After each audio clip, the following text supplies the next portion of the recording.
तब उन्होंने एक भक्त को बताया, परमेश्वर की आज्ञा से, सूफी संत हैं, परमेश्वर की आज्ञा से हम विभूति परलोक से यहाँ ये लोग पर आप जैसे भक्तों को ज्ञान प्राप्त करने के लिए आते हैं। भक्तों को ज्ञान प्राप्त करने के लिए आते हैं। कहाँ का ज्ञान? परमार्थ का। और ये हाजी बाबा कौन से लोग से आए? 8वें लोग से। 7वां लोग तो वो है, 8वां लोग देवी देवताओं का है। परम पूज्य हाजी बाबा के इस कहने पर उस समय कार्य केंद्र पर उपस्थित भक्तों ने अपना विरोध प्रकट किया। उसमें उन्होंने मतलब कि why we should believe that you are come from the परलोक, अपना विरोध प्रकट किया। भक्तों के इस तात्विक विरोध पर परम पूज्य बाबा ने अपने ऊपर युक्त बयान की जो कारण मीमांसा बताई वो इस प्रकार है, यानी हम क्यों आए हैं और क्या है उसकी मीमांसा के आप नाराज हो गए हैं, उसके मुझे बता रहे हैं कि हाँ रीजन क्या है।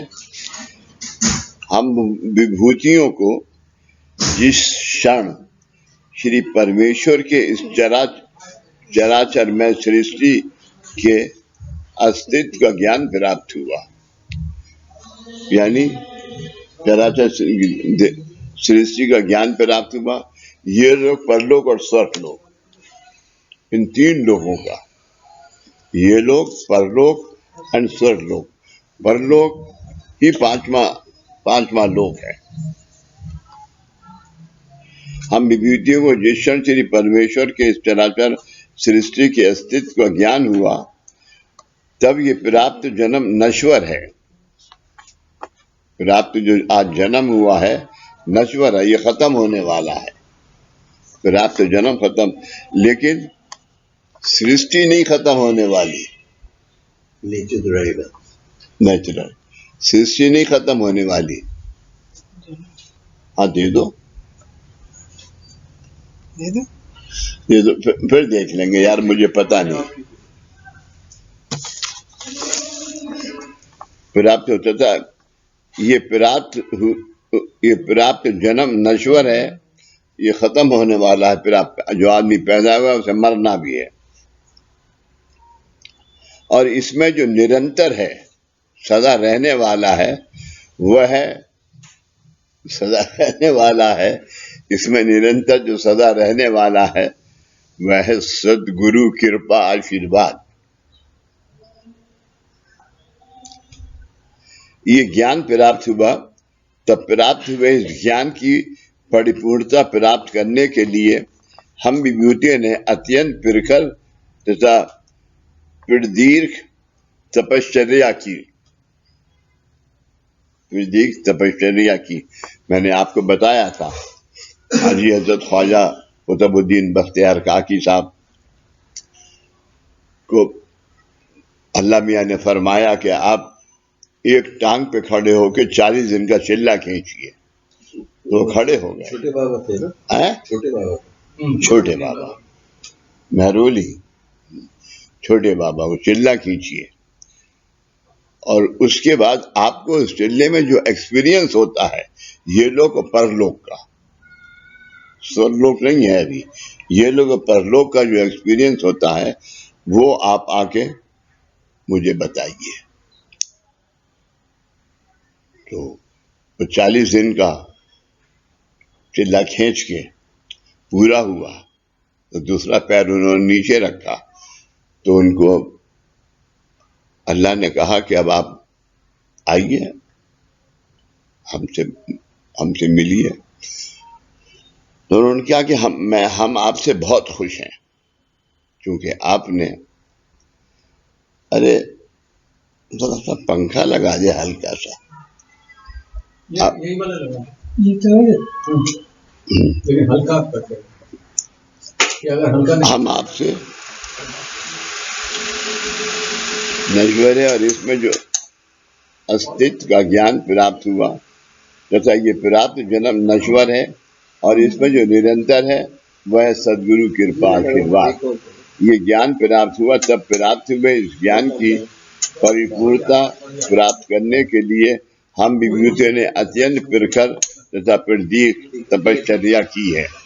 तो ये एक तपश्चर्या बता रहा हूँ कुतुबुद्दीन बाबा की। ऐसे तो हाजी बाबा ने खुद तपस्या करी, कुतुबुद्दीन बाबा ने हजरत निजामुद्दीन बाबा से अल्लाह मियाँ ने कहा कि अब तुम वहां जाओ कुतुबुद्दीन बाबा की यहाँ, वो तुम्हारे गुरु हैं। तो वो वहां सुबह को रोज आना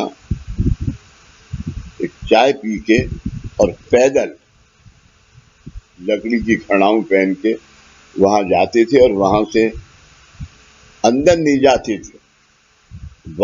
दरवाजे के बाहर जो एक ताक है उसमें लगा हुआ है उनका एक स्तंभ है, हाँ थप है, वहां पे वो लगा के और वापिस आते थे।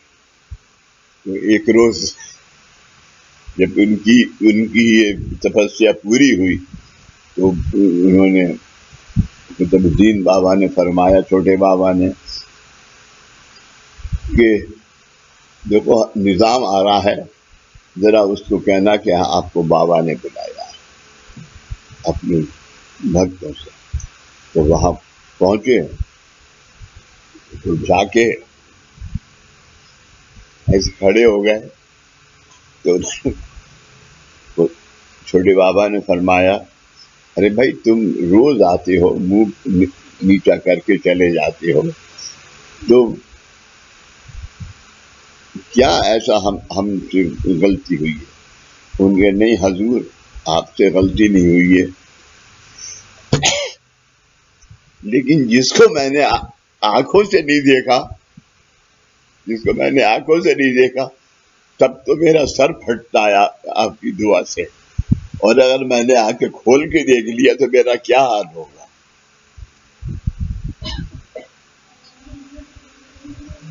तब उन्होंने क्या किया, मैं तुम्हारा गुरु आज से। जो गिलानी बाबा ने फरमाया था, अब तुम जाओ और गादी संभालो। ऐसे ये ज्ञान प्राप्त हुआ। तब प्राप्ति में इस ज्ञान की परिपूर्णता प्राप्त करने के लिए हम विभूतियों ने अत्यंत प्रखर तथा प्रदीप तपश्चर्या की। हमारी उस तपश्चर्या के कारण ही हमारे जीवन परिपूर्णता सदगुरु शरीफ हो गए। हमारे जीवन आज हमारा काम, हमारी दिशाएं सब जो हमारे सदगुरु हैं उन जैसे हो गए।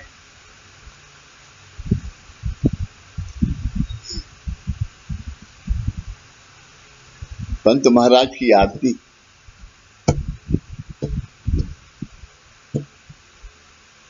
भक्ति सुख जरी अनेक जन्म, भक्ति सुख जरी अनेक जन्म, घेई न तुझे पाई, न लगे आड़ी के काई। झाड़ी चरण धूलो मस्तक की मजा, झाड़ी चरण धूलो मस्तक की मजा, न लगे आणी के काहीं, न लगे। ऐसा तो उन्होंने क्या, हजूर अगर मैंने आंखें खोल के आपके चरण देखता गया तब तो मेरी ये हालत है, और अगर मैंने वो देख लिए तो मैं खड़ा भी हो सकूंगा या नहीं। तो उन्होंने क्या कि चलो आज से तुम्हें ऊपर मुंह उठाओ और आज से तुम्हें यहाँ आने की जरूरत नहीं है, हमारी गादी संभाले जाती। तो हजरत निजामुद्दीन साहब वहां बैठ गए और उन्होंने क्या कि तुम ये भी समझो कि तुम्हारा एक शिष्य वहां आएगा है, वो इधर गया हुआ है, मेरठ। नहीं नारदा रेड्डी यहाँ गया हुआ है, वो आएगा जब वापस, तब तुम उसको रखना। वो थे हाजी हजरत अमीर खुसरो। अमीर खुसरो। अमीर खुसरो बहुत अच्छी वो लिखते थे गजलें। तो यहाँ से एक दफा गए तो बिल्कुल लिख के करीब 8-10 महीने में लौटे, तो एक बादशाह को उनकी ये गजल बहुत पसंद आई, तो उन्होंने 8 गधे भर के अशरफियां उनको दी। इधर वो वापिस आ रहे थे, तो एक आदमी सराय में ठहरे कई महीनों से यहाँ दिल्ली में उनके पास बैठा था। वो कहता था कि साहब ये मैंने आपको गेहूं के बोरे दिए हैं, इसकी कीमत मुझे दे दीजिए। तो वो कहते थे बैठो अभी, सबरी, बैठ जाओ। ऐसे कहते कहते 3-4 महीने गुजर गए। तो उन्होंने जब उसके हो गए तो वो बहुत परेशान होंगे, हजूर मैं तो या तो मेरे बोरे वापस करो, नहीं तो मैं जा रहा हूँ। तो उन्होंने क्या, तुम अच्छा मेरी ये चप्पलें रखी हैं, ये उठा के ले जाओ। हमने सर को बोला क्या ये इतने महीनों के बाद अगर कुछ दिया तो क्या दिया, चप्पलें दी। अच्छा, खैर वो जब वापस जा रहे थे तो एक सराय में, पहले जो गेस्ट हाउस वगैरह थे उन्हें सराय बोलते थे, एक सराय में वो रात को बैठ गए, लेट गए आराम करने के लिए। उधर से अमीर खुसरो आ रहे थे, तो उन्होंने कहा अरे अपने उनके साथ जो आदमी थे अपने शिष्यों को कि भाई यहाँ तो हजूर की खुशबू आ रही है, यानी निजामुद्दीन साहब की, ये कौन है यहाँ पर। तो उन्होंने कहा कि पता नहीं कौन है, चलो देखते हैं चल के। वो गए उसके अंदर, तो वहां पर एक आदमी के पास जो चप्पलें रखी थी, वो उन्होंने अमीर खुसरो ने उसको उठा के कहा, वो जो व्यापारी था, कि भैया ये चप्पलें ये किसने दी। अरे उन्होंने क्या, फकीर के पास गया था हजरत निजामुद्दीन, 3 महीने तक मुझे रखा और ये चप्पलें दे दी मुझे, और मेरी 8 बोरी गेहूं भी ले लिए। तो उन्होंने कहा अच्छा, तो ये 8 बोरी तुझसे 8 बोरी उसने गेहूं लिए ना, तो ये चप्पलें तो मुझे देगा। उन्होंने कहा कि जरूर आपको ये दूंगा, चलो दे लीजिए, क्या देंगे आप इसका। तो उन्होंने क्या कि बादशाह ने मुझे, बादशाह सलामत ने 8 अशरफी गधे के दिए हैं, गधे पे लगी हुई हैं 8 गधे अशरफियों के, ये तो है तेरे। उसने कहा कि अच्छा ये अशरफियों के गधे 8, वो तो बेहद खुश हो गया। तो उसने फिर कहा कि इसका मतलब ये है कि आपके गुरु जो हैं वो वाकई बहुत ताकतवर है। तो वो बहुत शुभ हुए। खैर उसने लेके वो अपने घर चला गया शर्फी लेके, और ये हजरत निजामुद्दीन के पास आ गए। तो सुबह को पहुंचे अमीर खुसरो हजरत निजामुद्दीन साहब के पास, तो उन्होंने कहा कि निजाम, उन्होंने क्या किया, अमीर कैसा रहा तेरी। उन्होंने कहा हजूर मुझे बहुत दुख है, जिसके काबिल मैं हूं वो आपने एक व्यापारी को दे दी है चप्पल। तो उन्होंने क्या क्या चतुर है, ये चप्पलें तो तू ले ली, कितने में तूने ली। तो उनके हजूर 8 गधे अशरफी बादशाह शरीफ ने मुझे दिए थे, तो मैंने उसमें उसको दे दिए और ये चप्पलें दे दी। तो हजरत निजामुद्दीन साहब ने क्या जवाब दिया, अब भी बहुत सस्ती है, ये बहुत सस्ती है, ये तूने ली, ये तेरे काम आएंगे। ये ऐसे सूफियों की, ऐसी सबकी, बाबा फरीद की, इनकी अत्यंत विरगत तथा प्रदीक तपश्चर्या थी कि हमारी उस तपश्चर्या के कारण ही हमारे जीवन परिपूर्णता सद्गुरु रूप हो गए, सद्गुरु रूप हो गए और हमारे जीवन में परमेश्वर की स्फूर्त शक्ति संग्रहित हो गई। तो उनके जीवन सफल हुए, ये करने के बाद अब क्या है?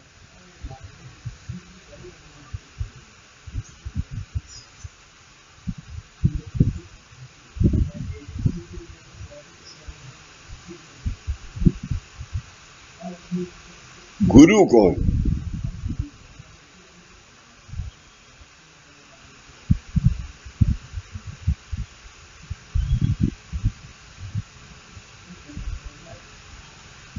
गुरु वो जो अल्लाह का काम यहाँ कर सके, गुरु वो जिसकी आत्मा परलोक में होती है और उसका शरीर ये लोक में होता है।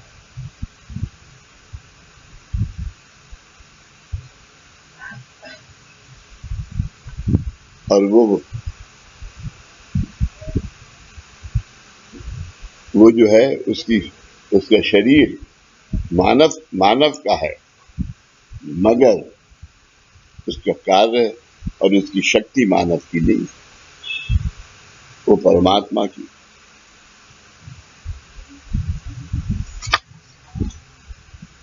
जीवन में परमेश्वर की स्फूर्त शक्ति संग्रहित हो गई।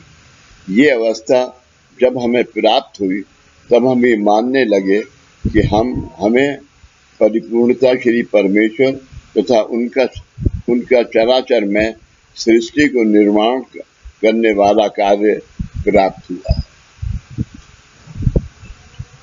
हाजी बाबा ने फरमाया, जब ये हम करने लगे, साईं बाबा को धरती पे आने की क्या जरूरत थी? ब्रह्मा विष्णु महेश ने क्या कि तुम धरती पे जाओ। हाँ, मैं एक बात कहना भूल गया, जब कुतुबुद्दीन बाबा यहाँ पर आए तो उन्होंने हजरत निजामुद्दीन को बुलाया। हाँ, उन्होंने क्या किया, अब भी बहुत सस्ती है। तो मतलब ये की लेने की दुआ होती है, तब आदमी गुरु होता है। यानी जब बाबा धरती पे आए तो आते वक्त किसी स्त्री गर्भ से पैदा नहीं हुए, प्रकट हुए।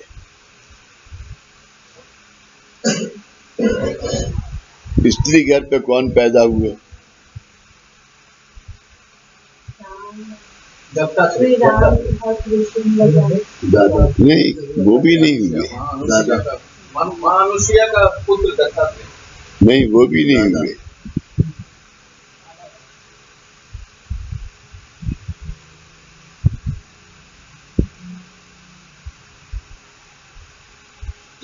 वो हुए श्री कृष्ण, वो जो दिखाया है वो हुए, मगर ये जो स्वरूप है, ये स्वरूप जो परमात्मा, जो बाबा का स्वरूप है, परमात्मा एक देह रूप के अंदर देह धारण करा के उस परमात्मा उसको देता है, और उसका अपने दिमाग का कार्य नहीं होता, अपनी बुद्धि का कार्य नहीं होता।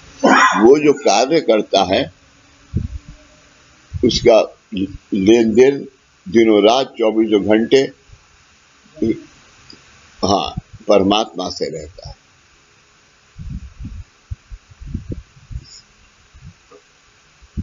परमात्मा कौन?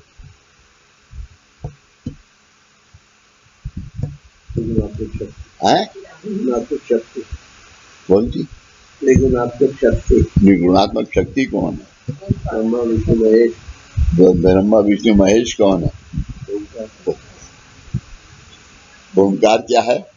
Creation, preservation and perfection.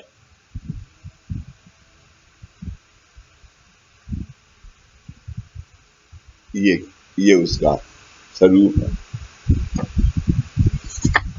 हमारी इस बाल रूप अज्ञान अवस्था का जब श्री परमेश्वर को पता चला, तब उन्होंने हम विभूतियों को आत्मबोध कराया।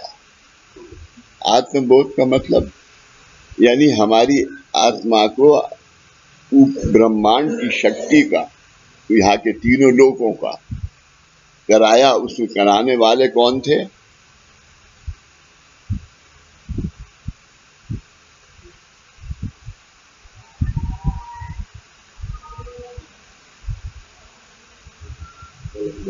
हैं? कराने वाले ब्रह्मा जी, वही ब्रह्म है, वो कभी नहीं मिटने वाले। वो एक शक्ति है, वो अपने रूप बदल सकती है। आत्मबोध कराया। ये आत्मबोध इस प्रकार है। अब जो ये आत्मबोध है, उसका खुलासा हाजी बाबा कर रहा है। बहुत अच्छा है ये। श्री परमेश्वर ने हम विभूतियों को ये बताया कि आप विभूतियों ने अत्यंत प्रखर और प्रदीर्घ तपस्या करके मेरा आशीर्वाद कृपा प्राप्त किया है। मेरा आशीर्वाद कृपा प्राप्त किया है आप विभूतियों ने। लेकिन आपको प्राप्त हुए इस प्रसाद का ज्ञान आपको मुझसे प्राप्त नहीं होगा। अंजू तबला बजाता हूँ, तबला बजाता हूँ। और क्या के सोते आई हो। पता है दादा क्या कहते थे? अंजू मैं कुछ बक रहा हूं। अब मैं तो नहीं कहता, माधा मुझे एक थप्पड़ लगा देंगे। तपस्या करके मेरा कृपा आशीर्वाद प्राप्त किया है, लेकिन आपको प्राप्त हुए इस प्रसाद का ज्ञान आपको मुझसे प्राप्त नहीं होगा। आपको मुझसे, ये हाजी बाबा से, आपको मुझसे प्राप्त नहीं होगा। आपको प्राप्त हुए इस कृपा आशीर्वाद से आपको जो ज्ञान प्राप्त हुआ है, उसके अनुसार आपकी यह अचल श्रद्धा, आपकी मेरे ऊपर श्रद्धा जो नहीं अचल, जो नहीं खत्म होने वाली, हमेशा रहने वाली श्रद्धा है। ये चराचर सृष्टि परमेश्वर ने निर्माण की है। ये चराचर सृष्टि परमेश्वर ने निर्माण की है, और इस सृष्टि का कार्य जो निरंतर रूप से चल रहा है, ये सब मानवीय बुद्धि के परे है। तो चल रहा है, ये मानवीय बुद्धि के परे है, और ये सब करवाने वाले श्री परमेश्वर ही है। ये सब करवाने वाले श्री परमेश्वर ही हैं। आपका ये ज्ञान प्राप्त हुए मेरे कृपा आशीर्वाद के 1 रुपए में,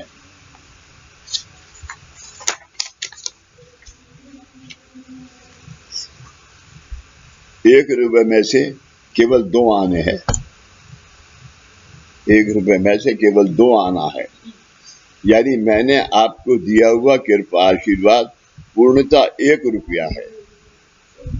दिया हुआ आशीर्वाद पूर्णता 1 रुपया है, और ये ज्ञान उस रुपए में से केवल 2 आने ही है। अब आपको 14 आने का ज्ञान करना है।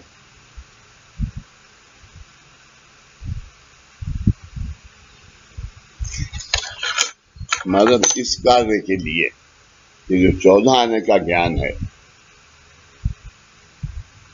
ये करने के लिए ये सेंटर दादा ने बनाना चाहिए।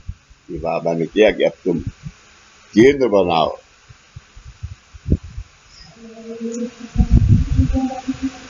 और तुम्हें जो तुम्हारे पास भक्त हैं, उसमें से तुम्हें साधे भक्त कौन है, ये तुम्हें पहचान के मैं बताऊंगा, उसको भी करो। यानी सेवक की तीन, आप हम सबकी तीन अवस्था, सेवक, सिद्ध एंड साध। सेवक सिद्ध जब हो गए इनकी कृपा से, तो साध देने वाला, आशीर्वाद देने वाला।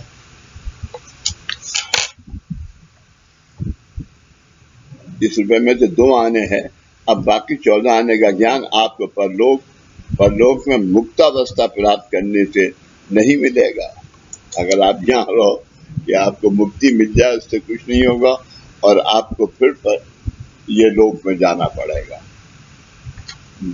अब बाकी 14 आने का ज्ञान आपको परलोक में मुक्तावस्था प्राप्त करने से नहीं मिलेगा, तो वह ज्ञान आपको ये लोक में प्राप्त होगा, ये लोक में प्राप्त। लेकिन इसमें सबसे पहले एक सूफी जी थे, छोटे बाबा। जब वो 40 दिन का चिल्ला खींच के ऊपर गए, तो अल्लाह मियाँ ने कहा कि मैं आपसे बहुत खुश हूँ, ब्रह्मा विष्णु महेश, क्या मैं आपसे बहुत खुश हूँ। आपने मेरी आज्ञा का पूर्ण पालन करके उसे धारण किया है। यानी उसकी मिसाल दादा ने उनके लिए दी कि जब वो परलोक से वापस आए, तो उन्होंने वहां पर लम्या से कहा कि उन्होंने, तुम जाओ 8वें लोक में आराम करो। उन्होंने कहा नहीं, वो मत कराइए मुझे, क्योंकि 8वें लोक में देवी देवता को कोई भी दुख थोड़ी है। 8वें लोक में देवी देवताओं को कोई दुख थोड़ी है। दुख तो नीचे जो मानव है उसको दुख है। उसका कार्य मुझे करने के लिए अगर आप मुझे आज्ञा दें तो मैं जाता हूं। तो उन्होंने क्या किया, अच्छा कि तुमने बहुत अच्छी बात करी, जाओ। तो वापिस आए। वापिस आके जब अपनी बीवी से मिलने जाने वाले थे, तो देखा कि वहां पर बड़ी जोर की रोने की आवाज आ रही है। तो उन्होंने पूछा कि क्या हुआ। यानी परमात्मा ने उनको ज्ञान देने के लिए उनका कि क्या हुआ भाई, लोग क्यों रो रहे हैं। तो लोग वहां के मुजाहिद वगैरह ने फरमाया कि हजूर, आपका छोटा लड़के का इंतकाल हो गया। अच्छा, अब उसका इंतकाल हो गया है, तो बीवी ने हमें बताया ही नहीं।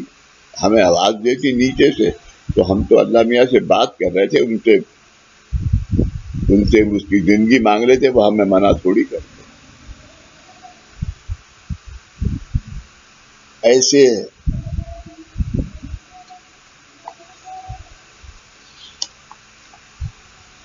तो वह ज्ञान आपको ये लोक में प्राप्त होगा। इसलिए आप सर्व विभूति पुनश्च ये लोक में जाने के लिए तैयार हो जाइए। सर्व विभूति, जो लोग वहां तैयार थे, आप तैयार हो जाइए। लेकिन अपने जन्म ऋणानुबंध के अनुसार काया वाचा मन की प्राप्ति न करके पारलौकिक तत्व के अनुसार किसी उत्तम मध्यस्थ यानी माध्यम द्वारा मेरे कृपा आशीर्वाद का बचा हुआ 14 आने का ज्ञान प्राप्त करने का कार्य निर्माण करना है।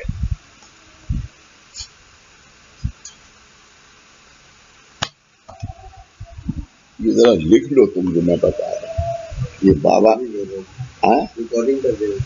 अच्छा, ये दादा ने बताया कि 14 आने का ज्ञान जो उन्होंने कहा कि ये अनुसार किसी उत्तम मध्यस्थ यानी माध्यम द्वारा मेरे कृपा आशीर्वाद का बचा हुआ 14 आने का ज्ञान प्राप्त करने का कार्य निर्माण करना है। तो जब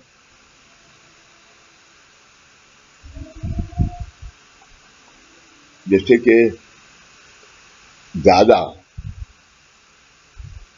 बताया कि मैं तो तेली बाबा जो मेरे सबसे पहले गुरु हैं, मैं तो उनको बड़ा कोसता था।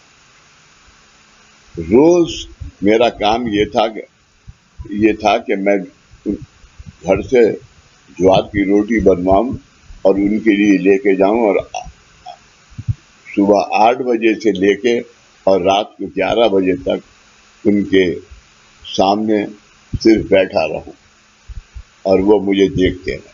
ऐसा मैं करके क्या करूंगा? मेरे माता पिता, मेरे 7 भाई, 2 बहनें, इतना बड़ा परिवार है। मेरे पिताजी बीमार हैं, तो मैं क्या काम करूंगा? तो पीली बाबा ने कहा कि तुम ये सोच रहे हो ना मेरे पास बैठे हुए कि ये बुढ़ा फकीर ना तो मरता है और ना मुझे छोड़ता है, तो आज तुम देख, हम तुझे मर के दिखाता। तो उन्होंने क्या कि जितने भी ऊपर कंबल है और टांग के ऊपर जो खाने के डिब्बे हैं वो सब ला उतार, तो सब उतारे दादाजी ने। उतारने के बाद उन्होंने क्या कि ये जो कंबल जिसके ऊपर बैठते थे उसी पर सो जाते थे तकिया लगा। कौन क्या हुआ?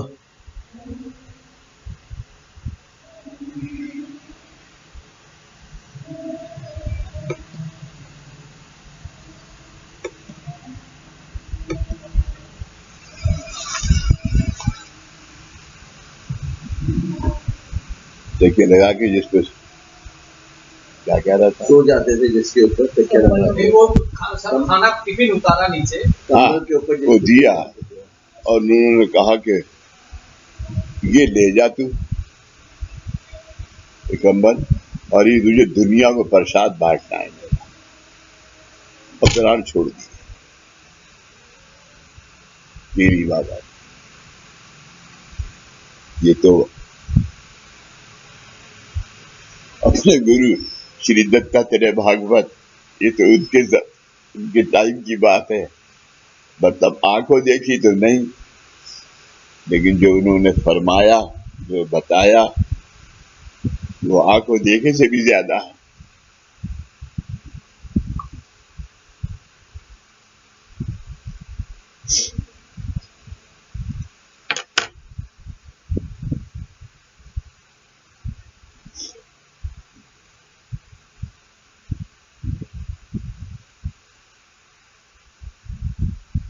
चौदह ने ज्ञान प्राप्त करने का कार्य निर्माण करना है, वो दादाजी ने किया। 14 बचा हुआ कार्य जो 14 ने निर्माण करना है वो दादाजी ने किया। आज आप जिस परिसर में बैठे हुए हैं ये उसका एक अंश है, एक बूंद है।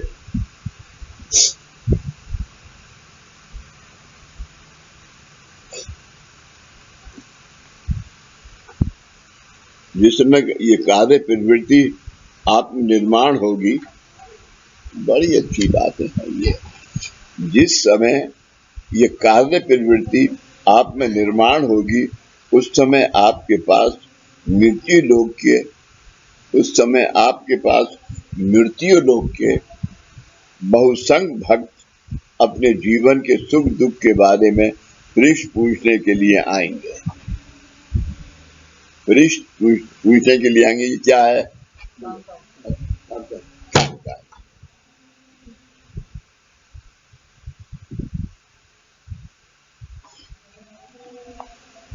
फिर आपके जीवन में निर्माण हुए दुखों की ऋणानुबंध मीमांसा उनको मालूम न होने के कारण वे आपके सामने अपना अज्ञान प्रकट करके आपके द्वारा सुख प्राप्त हो ऐसी अपेक्षा करके आपकी प्रशंसा जय जयकार करने का के प्रयत्न करेंगे, परंतु आपकी प्रशंसा करेंगे जब उनका थोड़ा सा काम होगा करेंगे, परंतु आप मुझसे एक रूप हुए हो तथा मेरे कृपा आशीर्वाद से अपने जन्म कर्म ऋणानुबंध से मुक्त हो गए हो। इसी जगत में आपका नाम ऊंचा हो, आप बहुत महान हैं ऐसा आभास निर्माण हो तथा आप में लोगों को दिए कृपा आशीर्वाद से उन्हें प्राप्त हुए ऐश्वर्य का अंशतः भाग उपभोग लेने के लिए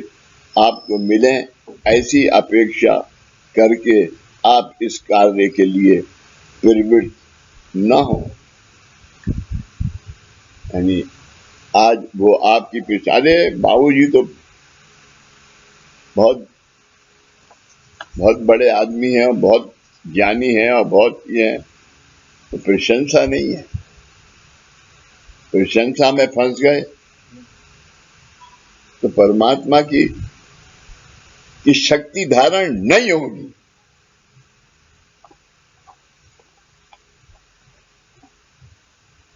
अगर इस तरह की अपेक्षा करके आप कार्य के लिए प्रवृत्त हुए तो आपको मेरा 14 आने कृपा आशीर्वाद का ज्ञान प्राप्त नहीं होगा, ज्ञान प्राप्त नहीं होगा। मेरे कृपा आशीर्वाद के ज्ञानार्थ आपकी ये लोग की भूमिका अत्यंत स्पष्ट और निस्वार्थ व निरपेक्ष होनी चाहिए। यहाँ जो कार्य है, इस कार्य की भूमि ये है कि वो अत्यंत स्पष्ट, क्लियर, कोई लगी लिपटी बात नहीं, स्पष्ट तथा निस्वार्थ, बगैर उसके लिए कोई स्वार्थ आपका नहीं होना चाहिए तथा निरपेक्ष होनी चाहिए। आपकी भूमिका किसी भी देवता के बारे में अनादर व्यक्त करने वाली, किसी भी धर्म का उपहास और आलोचना करने वाली और अलग अलग मानवीय जातियों में भेदभाव निर्माण करने वाली न हो, भेदभाव निर्माण करने वाली ना हो। इस पैरे को फिर से पढ़ूं। मेरे कृपा आशीर्वाद के ज्ञानार्थ आपकी ये लोग की भूमिका, जहां आपको मैंने भेजा है, आप बैठे हुए हैं, ये लोग की भूमिका स्पष्ट, निस्वार्थ व निरपेक्ष होनी चाहिए। निरपेक्ष और निस्वार्थ यानी उससे आपका किसी का लेन देन नहीं है। ये आदमी बाबा के पास आया है, इसका भला हो, ये आपका विचार, आपके पास नहीं आया है, आदमी बाबा के पास आया है, इसका भला हो, ये आपका विचार होना चाहिए, होनी चाहिए। आपकी भूमिका किसी भी देवता के बारे में अनादर व्यक्त करने वाली, किसी भी देवता के, अरे वो क्या हो, रामकृष्ण परमहंस क्या करेंगे जो मैं करता हूँ बाबा का भक्त, ये नहीं। किसी भी धर्म का उपहास और आलोचना करने वाली और अलग अलग मानवीय जातियों में भेदभाव निर्माण करने वाली न हो, निर्माण करने वाली न हो। सर्वभूति आत्मा हमेशा, आत्मा नहीं मरती, तो जो आती है, आत्मस्वरूपी दत्ता प्रेमल तू माता अत्रिसुधा अवधूता, हाँ, चरणी के विधाता। सर्वभूति आत्मा एक ही है, यानी सर्व जीवों के मूल या आत्मा एक ही है। इस आदि तत्व के अनुसार आप विभूतियों को इस जगत में मानवों में सहनशीलता निर्माण करने का कार्य करना है। सहनशीलता, प्यार एक दूसरे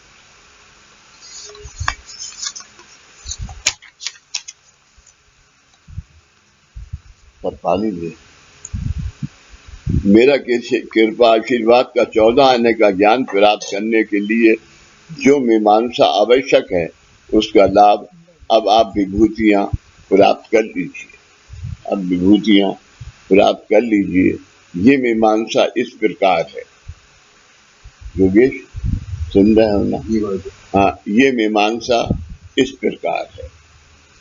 मृत्यु लोक का हर एक मानव अपने जन्मांतर में काया वाचा मन द्वारा हुए पातक मृत्यु लोक क्या है? ये लोग मृत्यु लोक है। मृत्यु लोक का हर एक मानव अपने जन्मांतर में काया वाचा मन द्वारा हुए पादक प्रमादों के परिणामवश ज्ञान अज्ञान के कारण अपना कर्म ऋणानुबंध बढ़ाता है। आज उसकी क्या अवस्था कर्म ऋणानुबंध की? एनीबडी?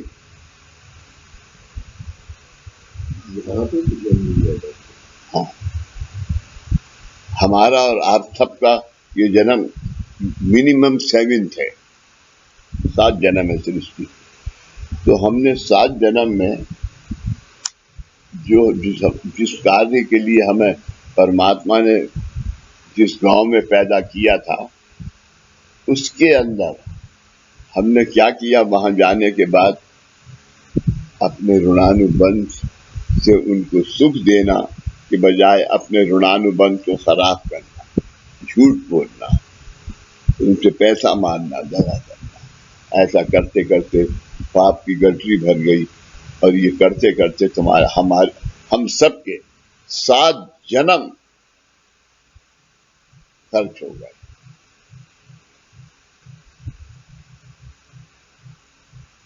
क्योंकि एक दिन में क्या है, 364 लोगों का आत्मा भ्रमण करती है। अज्ञान के कारण अपना ऋणानुबंध बढ़ाता रहता है। प्रत्येक जीव का मुक्त अवस्था प्राप्त करने का अभिमुक्त और अविनाशी ऐसा धर्म होता है, लेकिन वह धर्म कर्म ऋणानुबंध बढ़ने के कारण जीव को सुलभता से प्राप्त नहीं होता। कर्म बढ़ने के कारण जीव को सुलभता से सुख प्राप्त नहीं होता। आज मनुष्य को उसके संचित अवस्था के सत्कर्मों के कारण ये लोक में जीवन प्राप्त हुआ है। संचित अवस्था है, सत्कर्म की संचित अवस्था, सत्कर्म की संचित अवस्था। संचित क्या है? सिर्फ एक लफ्ज की बात है, धारण करना। हाँ, धारण करना प्राप्त हुआ है। संचित अवस्था के सत्कर्मों के कारण ही आज प्रत्येक मनुष्य को किसी न किसी प्रकार से सुख शांति का लाभ हो रहा है। परंतु ये लोक में प्राप्त हुआ ये जीवन व्यतीत होते समय मनुष्य के जन्मांतर के संचित अवस्था के केवल सत्कर्मों का ही उपभोग लिया जाता है। अच्छे कर्मों का उपभोग लिया जाता है। यानी जब हमारा उस जमाने में जबकि आदमी नहीं था, तो जब जन्म हुआ तो उस जन्म में हमारे पास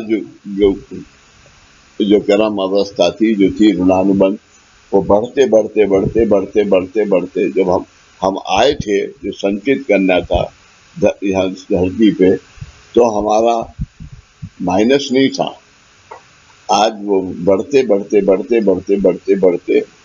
क्या हो गया? 70 और 80% हो गया। हम 20% से जिंदगी 25 से 75 हो गए। और अब कितना? 25 साल पहले भी 75 हो गया। हाँ, और अब कितना है आज के दिन आप सबका?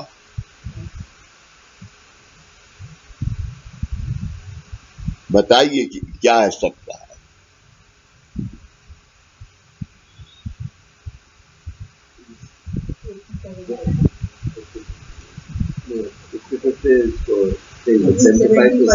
है?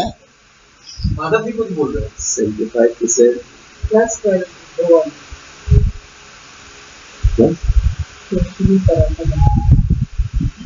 दो आना जो पहले का था।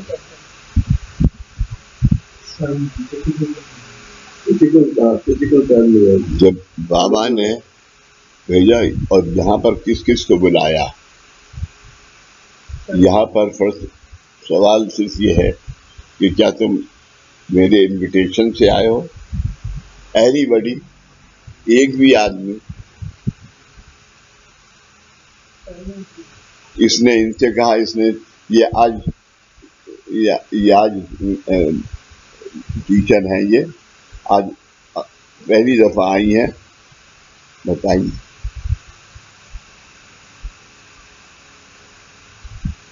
अब इनका कर्म इस वक्त उदित हुआ, ऐसा रोज होता है। सुबह को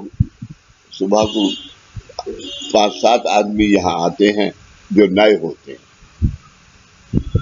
साहब हमें वो जेड ने बताया था, अभी ए से तो मुझे जेड ने बताया था।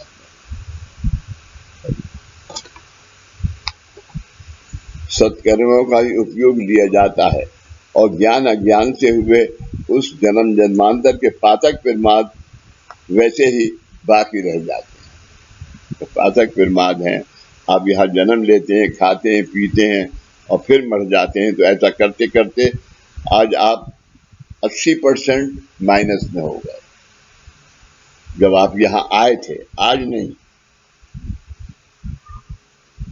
और आज की क्या अवस्था है वो जो मैं पूछ रहा था भूल ही गया।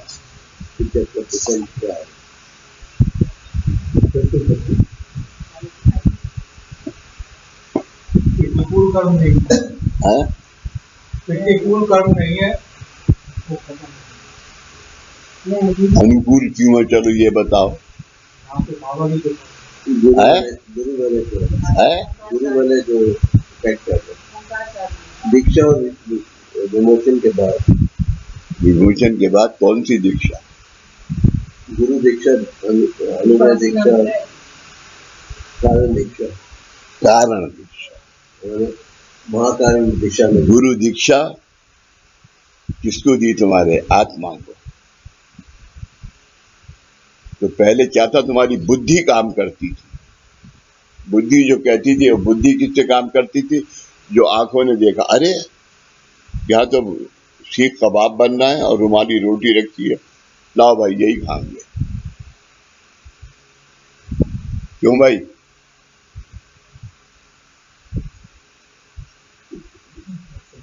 तो पतिदेव से पूछ रहा हूँ, हंस रहा है। इनसे मैं इसलिए पूछ रहा हूँ कि ये आदमी खाने पीने के मामले में नियत खराब नहीं है।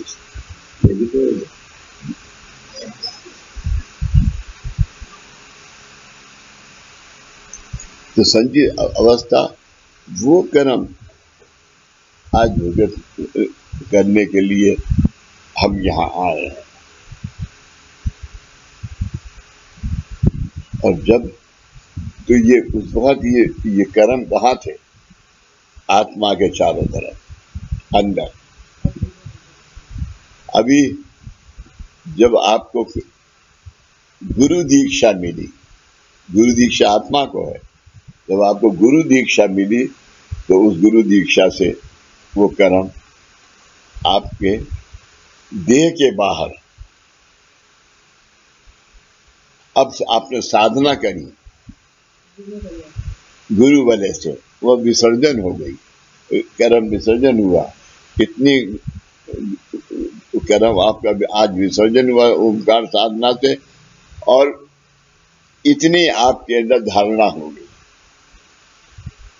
ये महाकारण अवस्था है आज के दिन।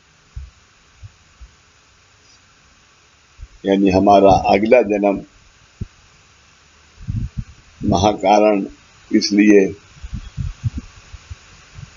इस मार्ग में जितना भी दुख आए उसे बर्दाश्त करना चाहिए।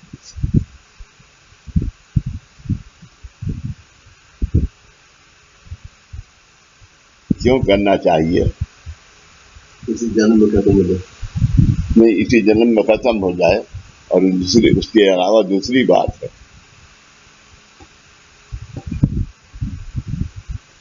शक्तिपीठ प्रार्थना में क्या है? दुखी कष्टी आहे त्यांची सेवा काया वाचा मनाचे करूं।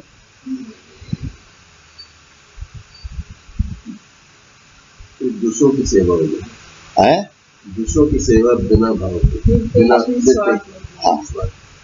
क्यों हम सब दुखी कष्टी, मैं सबसे ज्यादा दुखी कष्टी था।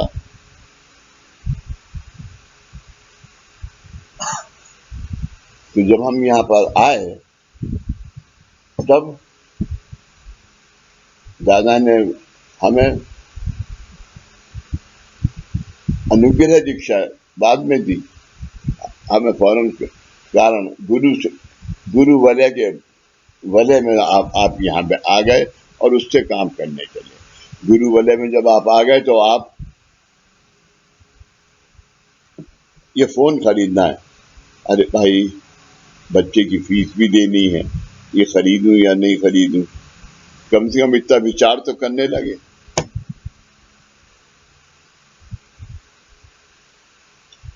अज्ञान से हुए उसके जन्म जन्मांतर के पातक प्रमाद वैसे ही बाकी रह जाते हैं। इस तरह से मनुष्य के जन्म जन्मांतर में बाकी रहे पातक प्रमादों में कारण मनुष्य दुखी होता है। मनुष्य दुखी होता है। संचित अवस्था के कौन से दुष्कर्मों के कारण आज दुख भोगना पड़ रहा है, इसका ज्ञान मानवों को नहीं होता। इसका ज्ञान मानवों को नहीं होता। इसलिए अगर आप देखें तो इस मार्ग में सबसे पहले जो दादा का आप हमें है कि दूसरों की निंदा मत करो, एक दूसरे के अंदर झगड़ा मत कराओ, आने वाले की मदद करो। अगर तुम ऐसा करोगे तो मैं तुम्हारे पीछे हूं, और ऐसा करने के लिए तुम्हें ताकत आए, ये मेरा उप आसन ले जाओ, उप आसन।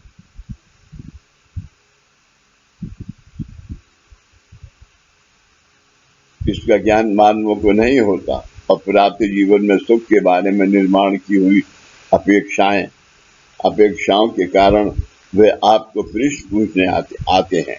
जन्म जन्मांतर में दुष्कर्म करने का कारण मानव खुद ही है। दुष्कर्म करने का कारण मानव खुद ही है।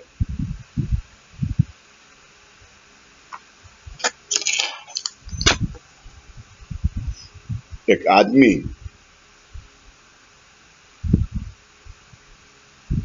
सड़क पे जा रहा था तो वो बाबा के पास आया। बाबा से उसने कहा कि मैंने सुना है कि आप बहुत ज्ञानी और ताकतवर आदमी हैं, तो मुझे कुछ दीजिए। तो उन्होंने कहा कि तुम्हें क्या दूं भाई, तुम्हें क्या चाहिए वो बताओ, मैं दे सकूंगा दे दूंगा। तो उन्होंने कहा हुजूर मुझे चाहिए नहीं, मुझे पैसा तो मेरे पास है।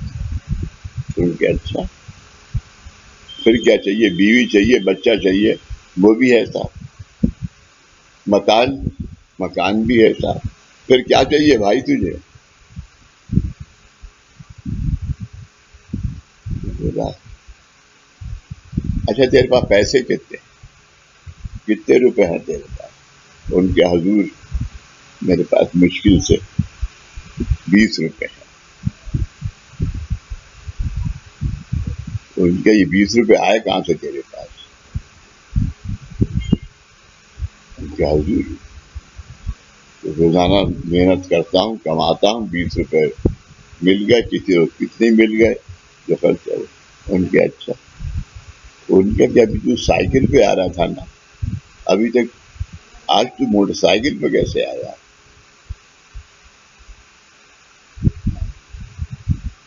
तो उन्होंने उठाया, उभारा खड़ा हो जा। अभी 13 दिन पहले तूने इसकी जेब काटी थी, उसमें से 5,000 रुपए थे उसके, वो कहाँ है। अरे साहब मैंने नहीं, किसी और ने काटी होगी, आपने किसी और को देखा होगा। तो उनका अच्छा मेरी दक्षिणा, उसने हाथ डाला, एक पैसा भी नहीं।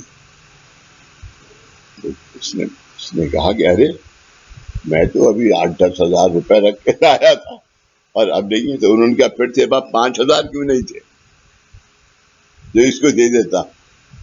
परेशानी ऐसा ज्ञान, 40% ज्ञान है उसकी बात है। परमात्मा के कारण मनुष्य दुखी होता है। संचित अवस्था के कौन से दुष्कर्मों के कारण आज दुख भोगना पड़ रहा है, इसका ज्ञान मानवों को नहीं होता और प्राप्त जीवन में सुख के बारे में निर्माण की हुई अपेक्षाओं के कारण वे आपको पृष्ठ पूछने आते रहते हैं, पृष्ठ पूछने आते रहते हैं। यानी इस दुनिया में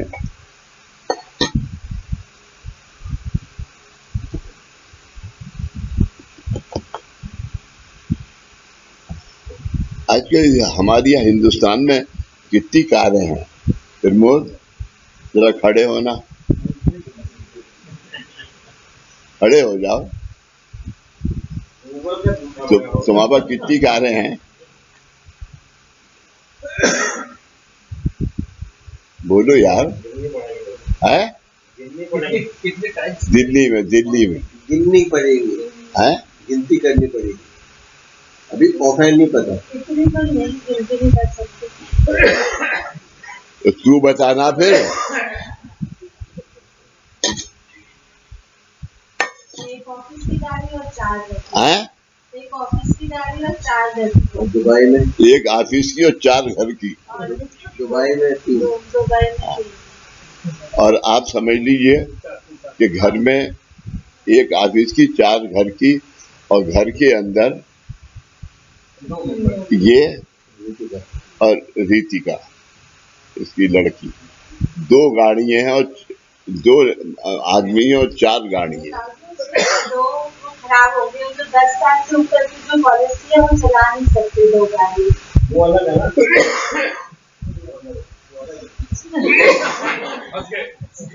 हो गए।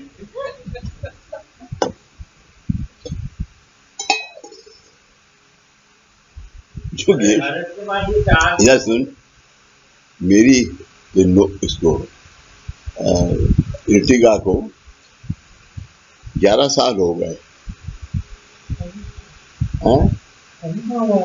और किसको? लड़की का 6 साल।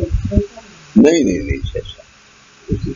तो मेरी गाड़ी खरीदी हुई उसी के टाइम। अरे राजू मुझसे कह रहा है रोड के बगल में, मैंने क्या भी नहीं बची। तो वो क्या कहते हैं,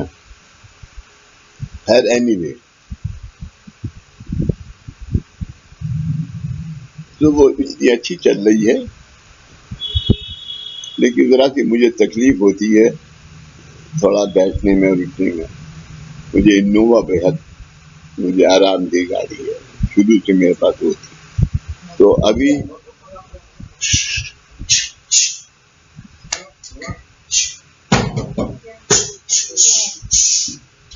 दरवाजा बंद कर, बाहर वाला। यहीं पे घुस वो दरवाजा बंद कर पहले। ये वाला दरवाजा पहले बंद कर लो।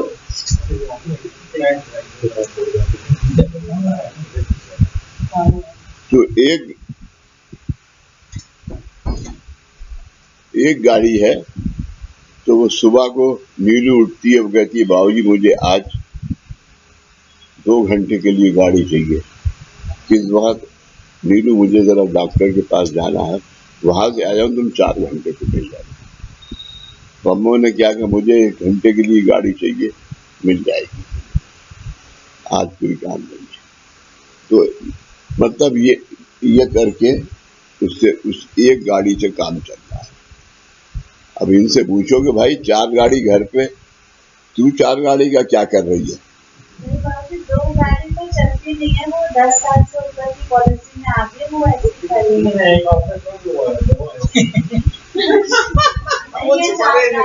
अच्छा तो एक काम कर दे, वो जो 10 साल से ऊपर की गाड़ी है वो यहाँ ला खड़ी कर दे। ठीक है बोल। अच्छा, अब देखा तुमने, अब वो उनसे बात हाँ, तो वही करेंगे ना।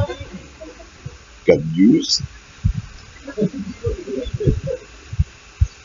मनुष्य द्वारा आवश्यक सत्कर्म निर्माण हो, इसलिए जब मनुष्य के संचित अवस्था के अनुकूल सत्कर्म कम हो जाता है, तब मनुष्य का दुष्कर्म उसके जीवन के पारिवारिक अड़चने, समस्याएं तथा अशांतता निर्माण करने का आरंभ करता है।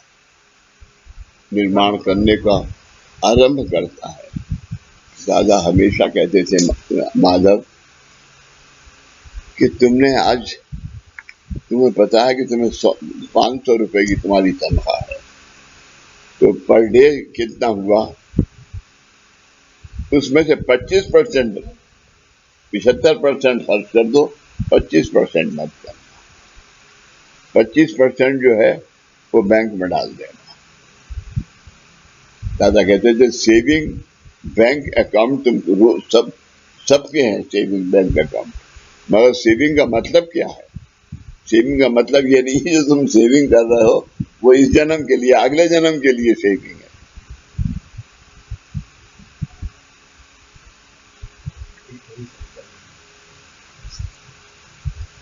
समस्या का अशांतता निर्माण करने का आरंभ करता है।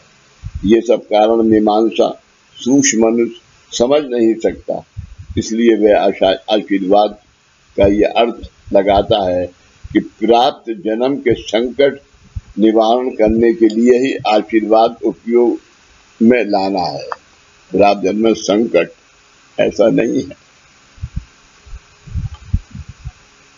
जो प्राप्त जन्म में तुम्हें आज आशीर्वाद मिला है, जिससे वो आशीर्वाद 100 आने हैं, 100% है।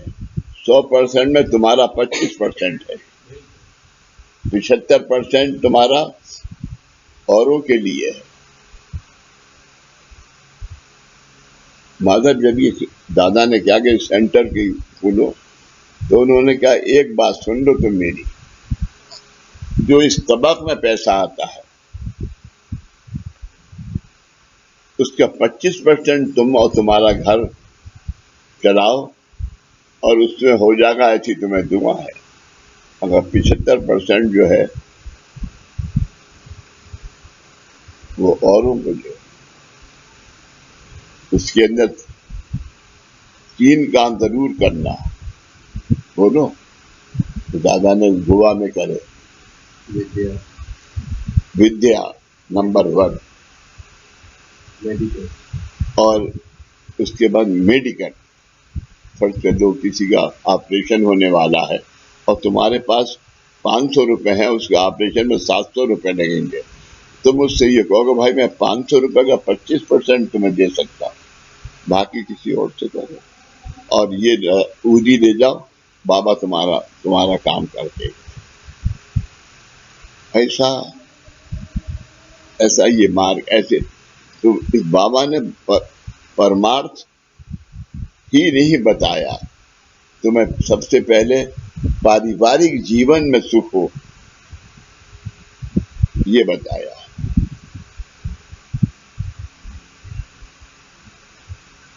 आज मेरे पास पारिवारिक सुख की क्या पहचान है?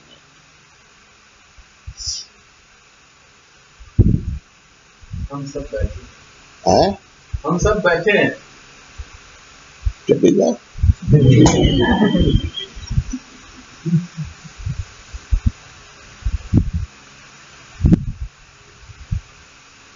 मेरे पास क्या सुख है? हैं? गुरु निरोगी काया,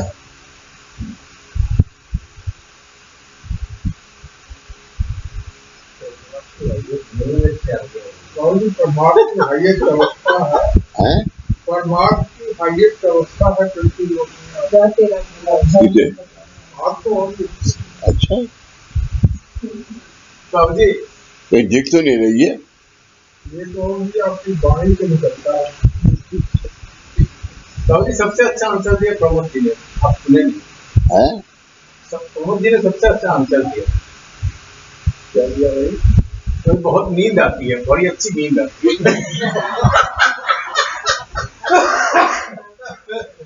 ओ यार, हाँ, तो दूसरे लोगों को नहीं पता तो मजा आएगी। और टाटा 66% माधव मैं 450 1800 रुपये बीवी कमाती थी, मैं 450 रुपये उस मकान का किराया देता था, और 4 बच्चे थे, किसी की 4 रुपए फीस थी, किसी की 10 रुपए फीस थी।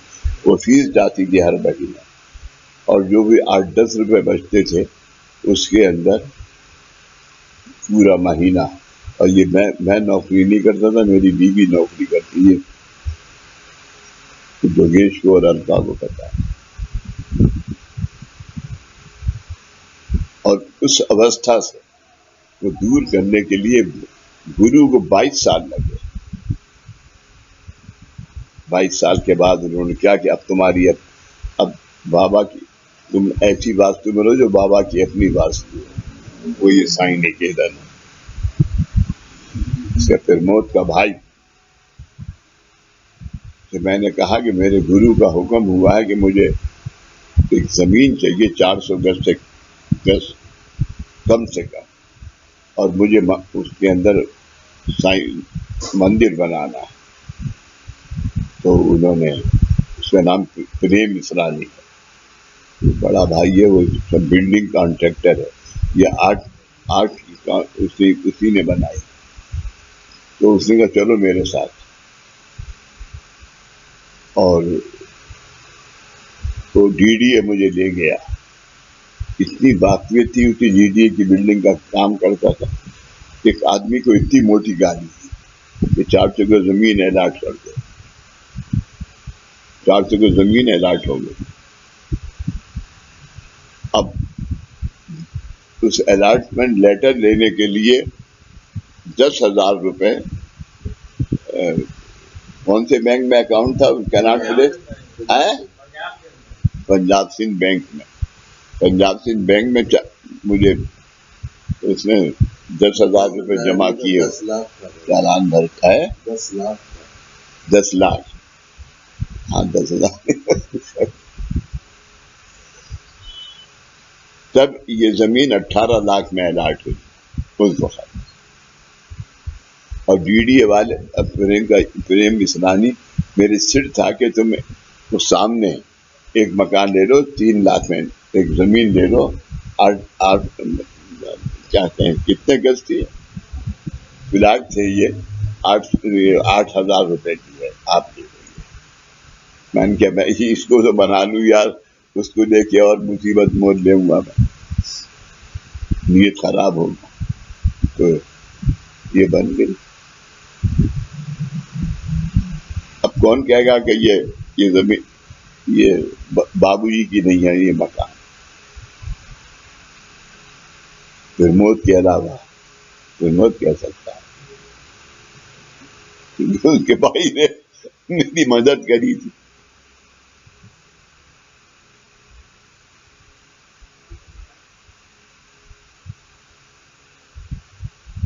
योगेश क्या नाम था उनका, जो आर्किटेक्ट थे, विजय रेवाल, विजय रेवाल। विजय रेवाल।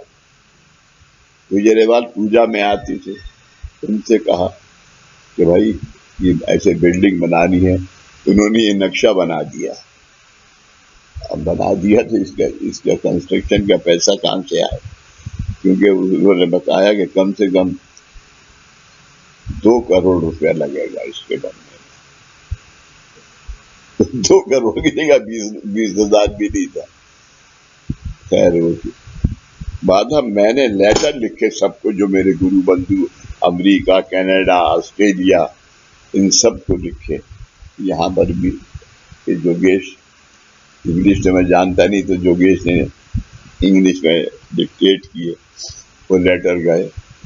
मतलब यू बिलीव मी, 3 महीने के अंदर 60 लाख रुपए इकट्ठा हो।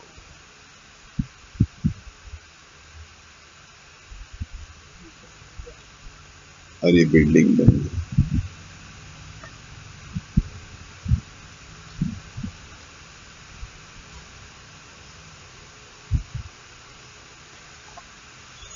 अगर मैं कहूँगी ये बाबा से, ये तुम्हारी नहीं है जमीन, मेरी है।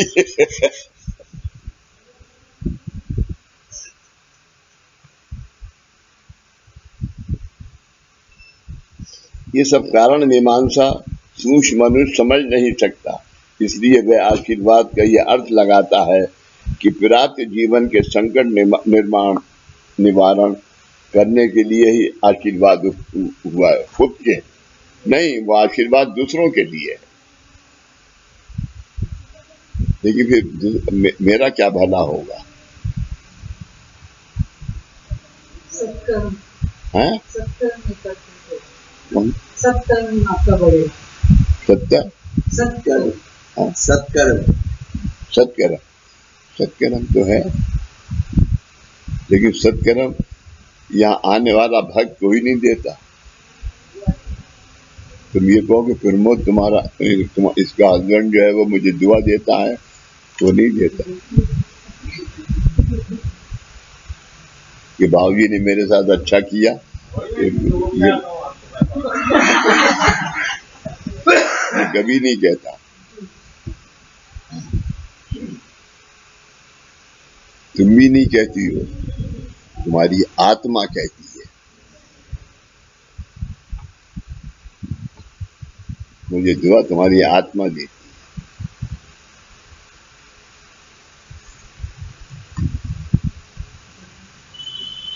ये सब कारण मीमांसा सूक्ष्म मनुष्य समझ नहीं सकता, इसलिए वह आशीर्वाद का यह अर्थ लगाता है कि प्राप्त जीवन के संकट निवारण करने के लिए ही आशीर्वाद उपभोग में लाना है। वास्तव में सद्गुरु कृपा आशीर्वाद सत्कर्म प्रवृत्ति निर्माण करने के लिए होता है। इसलिए सद्गुरु कृपा आशीर्वाद सत्कर्म प्रवृत्ति, यानी सत्कर्म आके जो आज तुमने सत्कर्म किया है, उससे ये इसलिए नहीं है, उससे ये तुम्हारी प्रवृत्ति डेवलप हो जाएगी, और प्रवृत्ति जितनी डेवलप होगी उतना तुम्हारे पास दुष्कर्म आता चला जाएगा। वो क्या है? दुखी कष्टी आहे त्यांची सेवा काया वाचा मनाचे करूं।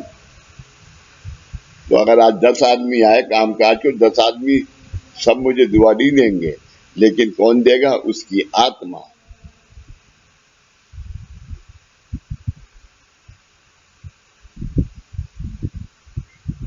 कि प्राप्त जीवन के संकट निवारण करने के लिए ही आशीर्वाद उपभोग में लाना है।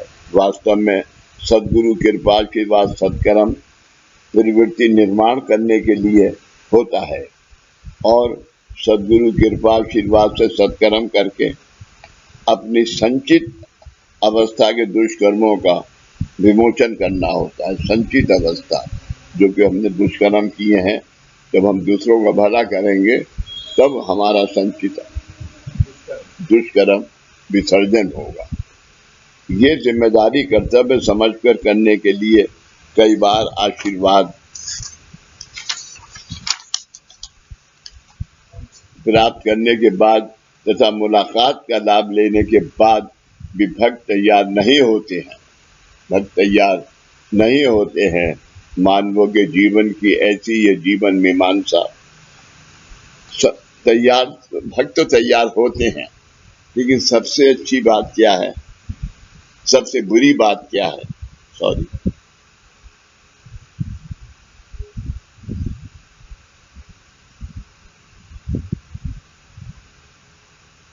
आपका शुभ नाम? कीर्ति, सृष्टि, सृष्टि, सृष्टि। तुम तो सृष्टि के पास बैठी हुई हो। आप बताइए मेरे सवाल का जवाब। आप बच्चों को पढ़ाती हैं,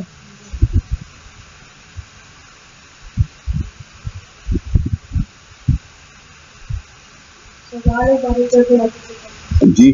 क्वेश्चन एक बार फिर से बता दीजिए। क्वेश्चन फिर से बोले, जो आप पूछ रहे थे फिर से पूछे। मानवों के जीवन की ऐसी ये जीवन मीमांसा है। जन्म जन्मांतर में अज्ञान के कारण मानव द्वारा काया वाचा मन से हुए पातक प्रमाण। काया वाचा मन से यानी वो चाहता नहीं है कि मैं आपको दुख दूं, लेकिन मजबूर हो रहा है किसी मुश्किल से तो दुख देता है। प्रमादों के कारण आज मानव को दुख भोगना पड़ रहा है। अगर आप विभूतियों ने अपने कृपा आशीर्वाद से मानवों के संचित अवस्था के इस कर्म गुणानुबंध का विमोचन कर दिया, अब इस अवस्था में सब है। अब ये दुआ तो सिर्फ आपको मिली, आपने इनका अगर भला कर दिया, आपने इनको समझा दिया, आपने ये नहीं किया कि तुम करो, आपने सब बोला और छोड़ दिया, बाकी बाबा देखेंगे।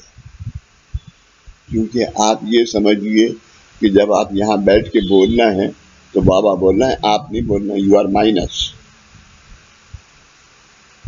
तब अब उसको आज 10 दिन तो यकीन नहीं होगा। और वो गया, उसने जाने के बाद नीलम से पूछा कि बाबूजी ने ये बताया, ये क्या है? अरे छोड़ यार, वो तो यही करते रहते। तो और नेगेटिव हो जाएगा। हो गया और इन्होंने एक कर्म पैदा कर दिया अपने लिए।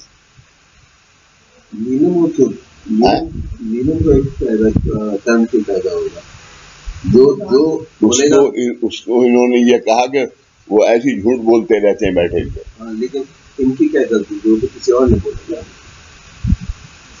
किसी और ने नहीं बोला, मैं तुम्हारा नाम नहीं है, किसी और ने नहीं बोला, ये तो मिसाल दे रहा हूँ मैं। किसी और ने नहीं बोला, ये उसने पूछा किससे? नीलम से। अगर नीलम बोलती है हाँ छोड़ दो, तब भी बोल, तो वो आदमी ना गुरु की बात मानेगा, क्योंकि गुरु है कहाँ? कौन गुरु? और ये तो दिख रही है लिपस्टिक बिल्कुल लगाए हुए, अच्छी खासी है।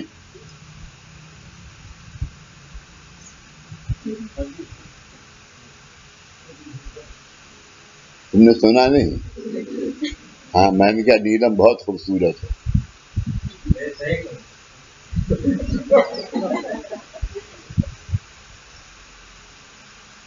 खुश हो गए, नीलम खुश हो गए।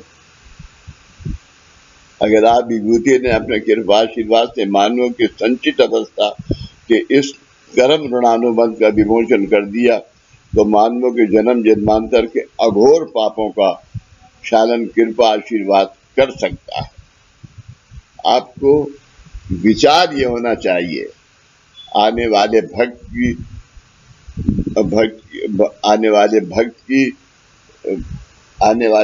की इच्छा नहीं है, श्रद्धा बाबा के ऊपर है। आने वाली भक्त की श्रद्धा मेरे ऊपर है। वो वापस ना जाए तो मैंने जो सेवक बनाए हैं उनके ऊपर है। जब वो दोनों एक रूप होंगे तो उसका भला हो जाएगा। कृपाचित कर सकता है, ये ज्ञान आपको प्राप्त होगा। और ये लोग में मानवों के जीवन की सेवा करने से ही ये ज्ञान आपको प्राप्त होगा। मानवों के जीवन करने से ये ज्ञान आपको प्राप्त होगा। इस तरह मेरा परिपूर्ण कृपा आशीर्वाद आपको प्राप्त हुआ है। इस प्रकार मेरा हाजी बाबा से परमात्मा ने फरमाया कि मेरा ये परिपूर्ण आशीर्वाद आपको प्राप्त हुआ है, उसका ज्ञान आपको मेरे पास बैठने से नहीं होगा, इसलिए आप परलोक से ये लोग जाने के लिए तैयार हो जाइए। परलोक से जाने के लिए तैयार हो जाइए। मैंने इस तरह से सृष्टि का निर्माण किया है और मैं प्रत्येक मनुष्य में जीव इस रूप में प्रत्यक्ष हूँ। मैं प्रत्येक मनुष्य में जीव इस रूप में प्रत्यक्ष हूँ। वो कौन है? आत्मा। लेकिन मनुष्य अज्ञानवश अपने बहुमूल्य जीवन का नाश कर रहा है और उसके कारण उसमें स्थित मेरे अस्तित्व के लाभ से वंचित हुआ है। वंचित हुआ है। यानी मैं अननेसेसरीली तुम्हारी निंदा इनसे कर रहा हूँ, इनकी निंदा इनसे कर रहा हूँ, ये आशीर्वाद।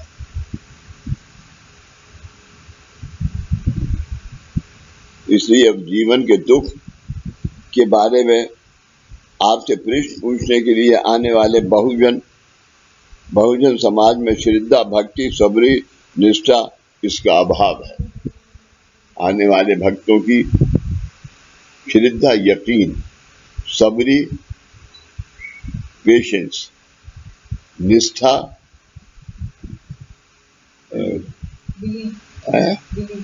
बिलीफ, हाँ, इनका अभाव है। ये नहीं है आज के आने वाले।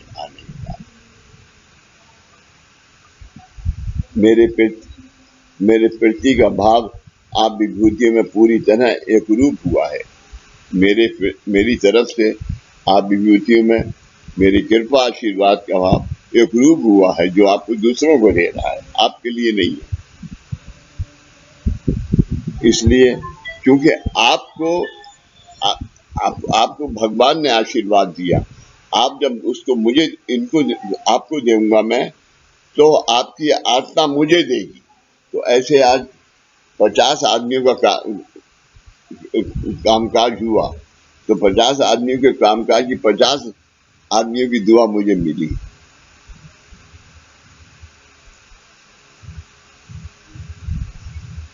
माधव, सच बात यह है कि ये कोरोना की वजह से अब तो नहीं तो 60 आदमी का कामकाज किया। अब तो पता है जोगेश आदमियों का, और मैं जाता था तो खाना भी नहीं खाता, तो जाके सो जाता, क्योंकि उस वक्त जो दैवी शक्ति थी वो खत्म हो जाती थी। इसलिए और आपको कभी कभी ऐसा महसूस होगा कि उसका दुष्कर्म आप में अभी विसर्जन नहीं हुआ, दुष्कर्म आप में धारण हुआ है, अभी आपने उसको विसर्जन करना है। विसर्जन कैसे होता है? भक्ति, कल सुबह को मैं साधना करूंगा, हाँ तो विसर्जन होगा।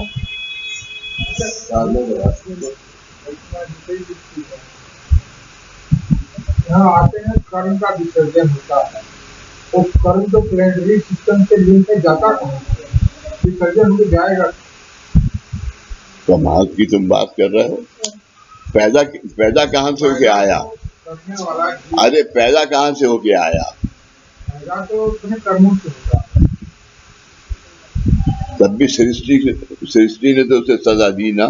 सृष्टि ने सजा दिया है, गुरु ने कर्म को हटाया। हाँ। हटा के क्या था?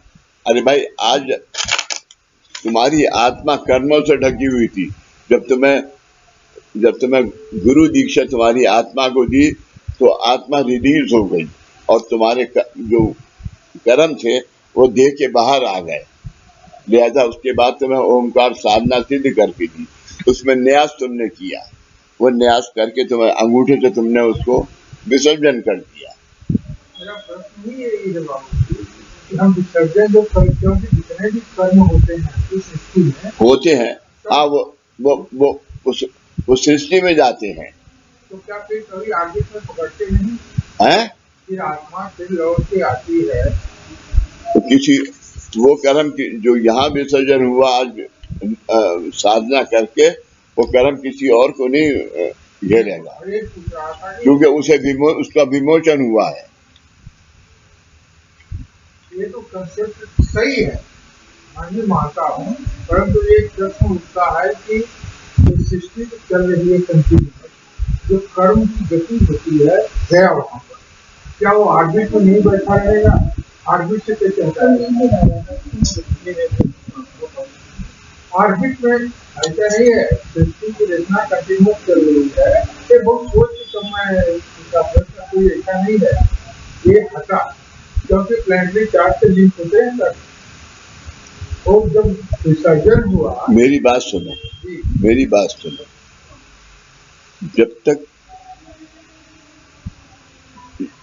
जब तक ये तामन सिस्टम शुरू नहीं हुआ, उस वक्त तक धरती की क्या हालत थी।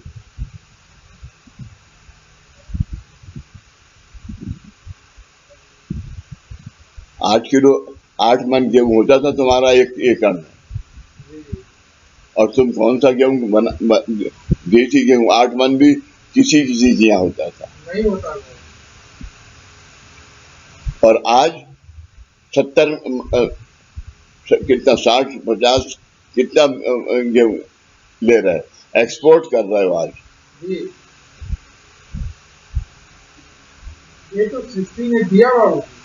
तो मैं कब कह रहा हूँ सृष्टि, दिया नहीं है। मैं कब कह रहा हूँ सृष्टि ने नहीं दिया। हाँ, तो मेरा प्रश्न ये नहीं था, मैं तो सिंपल से पूछ रहा हूँ जब हमारे धर्म का विसर्जन हो जाता है, ये विसर्जन होने के बाद वो कहाँ जाता है? ऊपर जाएगा। अच्छा, ऊपर चला चलते तो आत्मा से लिंक होकर आया रहता है। जो ऊपर जाएगा उसे मुक्ति भी है लोगों को।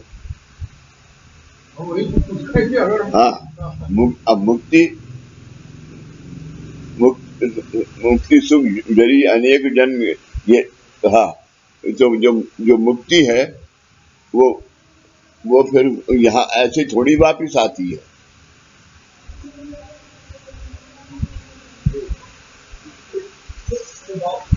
धर्म जो है ऊपर गए तो वो वापस नहीं आएंगे ना, वो वापस नहीं आएगा।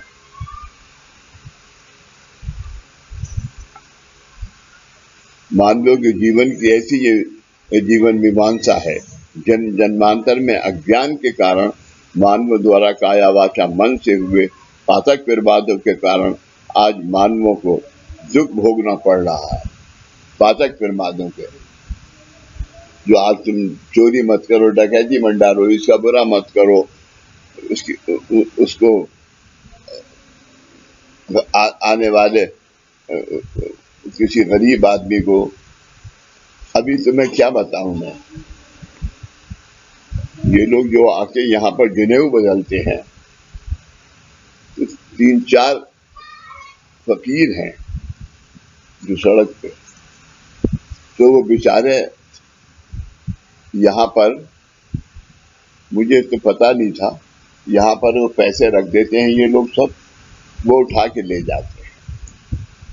लेकिन मैं जो जनेऊ बदलता हूँ तो मैं उसमें 11 रुपए एक जगह रखता हूँ, 11 दूसरी जगह और 6 रुपए एक जगह। ये मेरा एक साधन है बाबा का।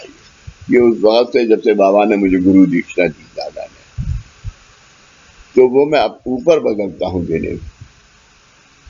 तो परसों मैं जनेऊ बदल के वो आया, और क्या कहते हैं, ये संजय ने मुझसे क्या, बाबू जनेऊ बदल लो जरा जल्दी से। क्यों? बोले वो एक गरीब आदमी नीचे खड़ा हुआ है और ये कह रहा है वो कि वो जो बाबा जनेऊ बदलते हैं, जो कि 2 जगह 11 रुपए और एक जगह 5-6 रुपए देते हैं, वो रुपए मुझे चाहिए। तो संजय मुझसे कहने आया, तो मैंने संजय को नहीं दिए, मैं वो रुपए देने ऊपर से उसमें 500 रुपए और मिला के देने उसे खुद आया, क्योंकि ये हो ही नहीं सकता कि वो आदमी कोई भिखारी हो।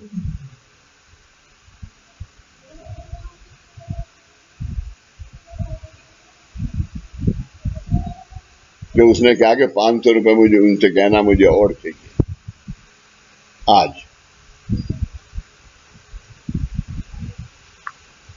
समझ गए तुम? नहीं सुना तुमने? कल जनेऊ बदला मैंने, ये सभी सब बदलते हो आप लोग, तो ये लोग जो बदलते हैं यहाँ पर उसमें रख देते हैं, वो 2-3 लोग आते हैं उठा के ले जाते हैं।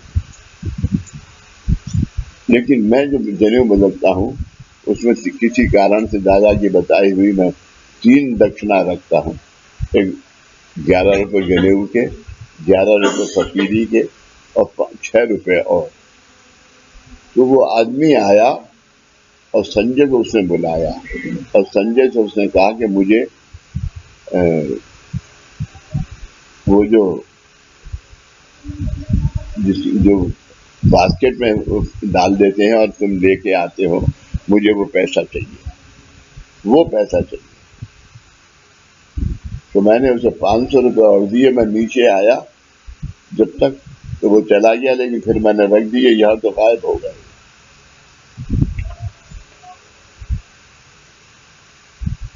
ये कल की बात है, समझ गए? हाँ,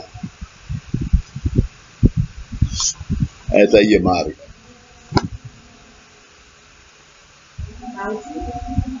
बाबूजी, जब हम कहते हैं कर्म ऊपर चला गया या बाबा के चरणों में विलीन हो गया, तो वो एक ही बात है। जब हम कहते हैं बाबा के चरणों में विलीन हो गया या कर्म ऊपर चला गया, तो लेकिन ये कर्म के ऊपर है और तुम्हारी जिम्मेदारी अभी कितनी है ये उसके ऊपर है। तुम्हें क्या करना है, क्या नहीं करना है, ये और ये हर एक का डिफरेंट है। हाँ, मतलब मैं बस ये पूछ रही हूँ, ये बात फर्क है, वो बात फर्क है, उसमें डिफरेंस है। बाबूजी कह रहे हैं, जो हम कहते हैं बाबा के चरणों में विलीन हो गया है, जो हम कहते हैं बाबा के चरणों में विलीन हो गया या ऊपर चला गया, सेम मतलब है ना। बाबा के चरणों में विलीन होना या ऊपर जाना सेम चीज, एक ही बात है। लेकिन उसे जो है एकदम सातवां लोक नहीं मिलता। पहला या दूसरा लोक मिलता है उसे, क्योंकि जब तामन देना शुरू किया था तो दादा से विभूतियों ने कहा कि आवागमन है ही नहीं, इसलिए जो हिंदुस्तान की बाउंड्री है उसके चारों तरफ करोड़ों की आत्माएं इंतजार कर रही हैं ऊपर जाने वाली। तो पंचशील मार्ग के ऊपर दादा और मैं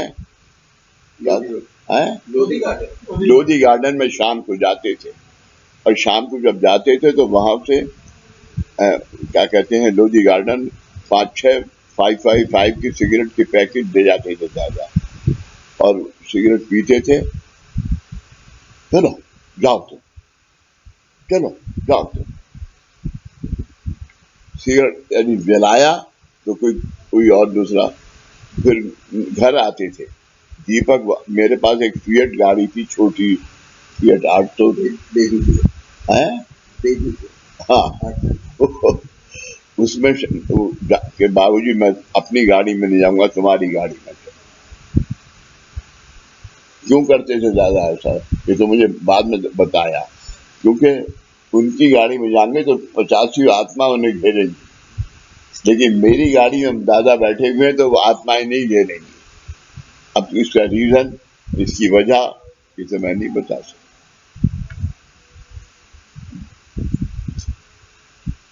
समझ गए? ये आपकी गलती होंगी, क्या कह रहे हैं?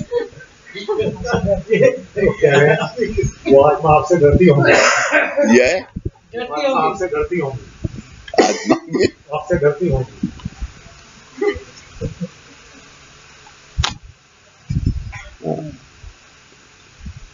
ये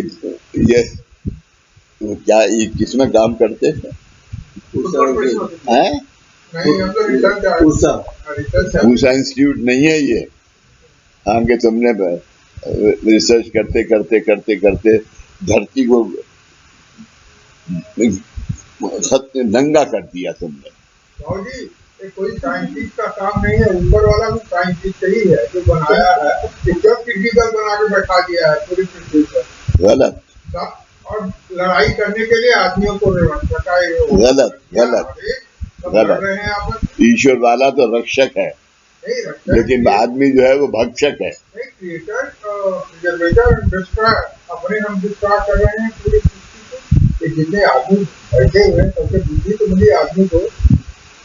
हम जब आए तो बुद्धि तो देने वाला ऊपर है, केवल आदमी को मिली है। वो आदमी नष्ट कर रहा है, उसमें पंचमहाभूत नष्ट, पृथ्वी नष्ट, सारी पॉपुलेशन समाप्त होने के। पंचमहाभूत तत्व में कौन आता है? तुम्हारी बुद्धि भी आती है। नहीं तो एक जो बनाया सृष्टि तो बनने वाले हैं, सृष्टि में आने वाले उनकी समस्या है साइंटिस्ट का। अच्छा चलो, मुझे 2 पेज 1.5 पेज रह गया। डेढ़ बाकी है, डेढ़ दिन बाकी है। नहीं,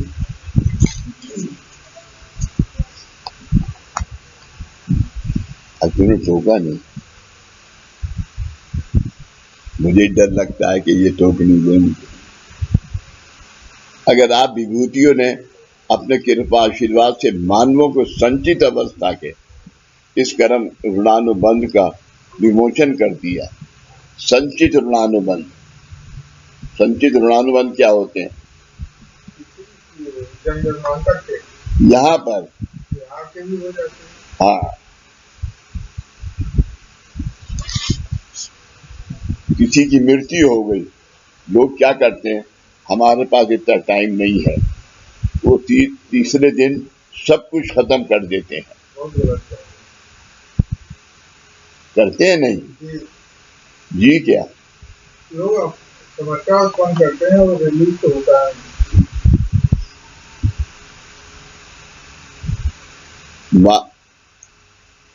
अगर आप विभूतियों ने अपने कृपाशीर्वाद के मानवों के संचित अवस्था के इस कर्म ऋणानुबंध का विमोचन कर दिया, तो मानवों के जन्म जन्मांतर के अघोर पापों का शालन कृपाशीर्वाद कर सकता है। अघोर पाप। आप समझ गए? ये गुरु की ताकत है।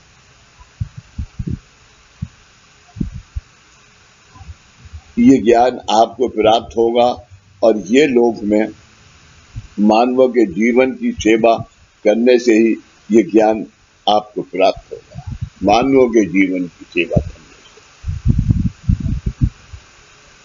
तो तुम्हारी सेवा मैंने कब से करी है? मेरे ख्याल से तुम्हें 30 साल तो मेरे पास आते जो होगा, ज्यादा होगा। ज्यादा है। 23 साल तो इसी को बने हुए हो गए।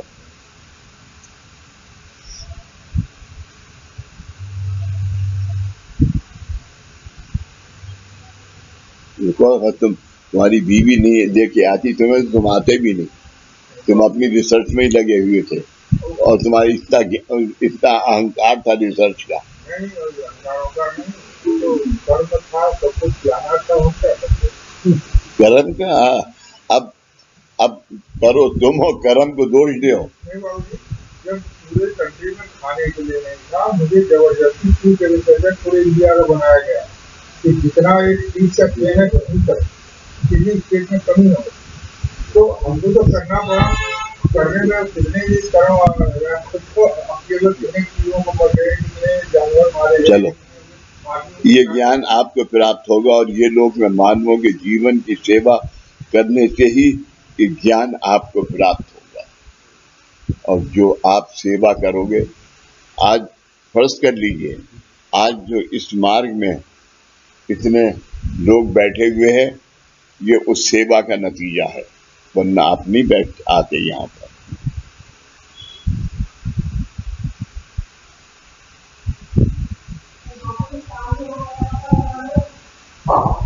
मैं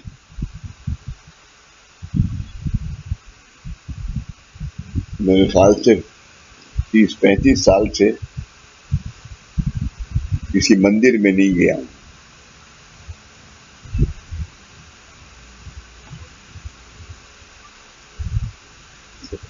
त्योहार सब निपटाता हूँ जो दादा ने बताए हैं।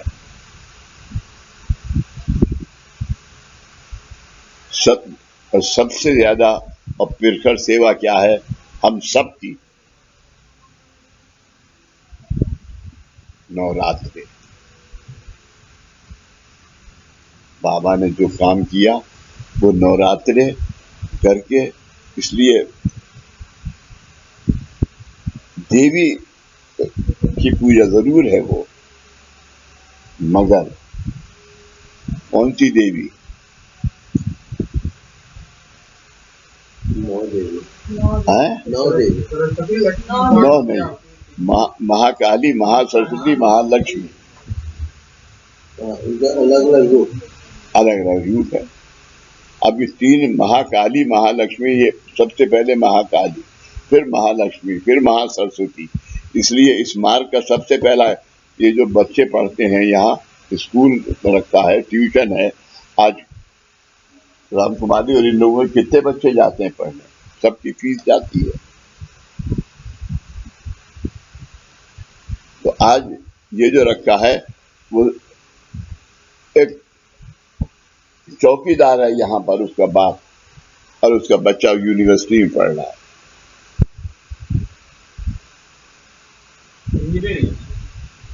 इंजीनियरिंग कर रहा है भाई। विभूति ने अपने कृपा आशीर्वाद से मानवों की संचित अवस्था के इस कर्म ऋणानुबंध का विमोचन कर दिया। तो कर्म ऋणानुबंध मानवों ने संचित, गुरु कौन? जिसके पास तीनों शक्तियां हैं।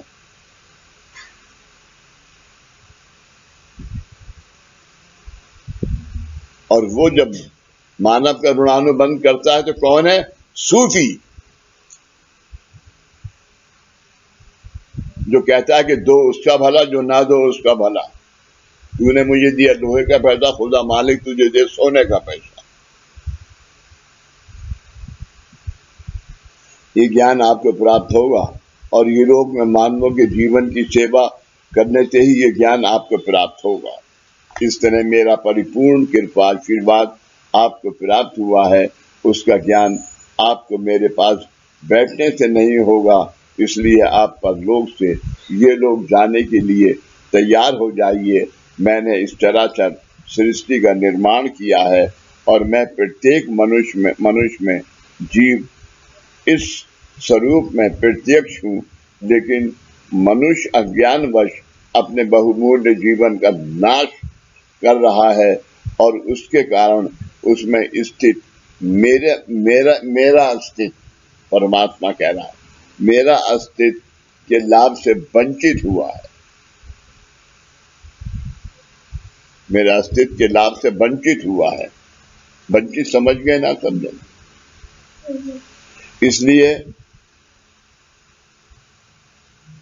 इसलिए अपने जीवन के दुख के बारे में आपसे पृष्ठ पूछने के लिए आने वाले बहुजन समाज में श्रद्धा, भक्ति, सबरी, निष्ठा इनका अभाव होगा। जब वो आएगा तो इसका अभाव होगा। उसे क्या करना चाहिए?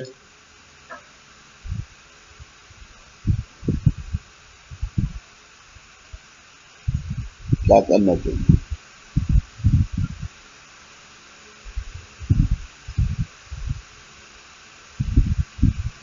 उसे प्यार दो, उसके दुख, उसे प्यार दोगे अगर तुम कौन हो? मेरे रिप्रेजेंटेटिव हो। जब तुम उसे प्यार दोगे तो मेरी दुआ मिलेगी, तो उसकी आत्मा प्रसन्न होगी। जब आत्मा प्रसन्न होगी तो परमात्मा भी उससे प्रसन्न। इसलिए कि तुम साधक हो, लिए तैयार हो जाइए। मैंने इस चराचर सृष्टि का निर्माण किया है और मैं प्रत्येक मनुष्य में, जीव में, इस स्वरूप में प्रत्यक्ष हूँ, लेकिन मनुष्य ज्ञानवश अपने बहुमूल्य जीवन का नाश कर रहा है और उसके कारण उसमें स्थित मेरे अस्तित्व का लाभ से वंचित हुआ है। इसलिए अपने जीवन के दुख के बारे में आपसे पृष्ठ पूछने के लिए आने वाले बहुजन समाज में श्रद्धा, भक्ति, सबरी, निष्ठा इनका अभाव होगा। मेरे बाबा के दो वचन क्या थे? श्रद्धा और सबरी। पिछले संडे के उसमें मैंने आगे बताया था कि बाबा के 5 क्या गुण है बाबा के पास?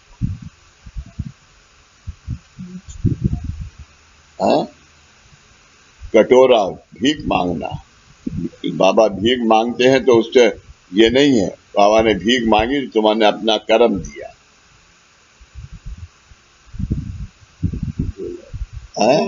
चिमटा, झोला और कफनी,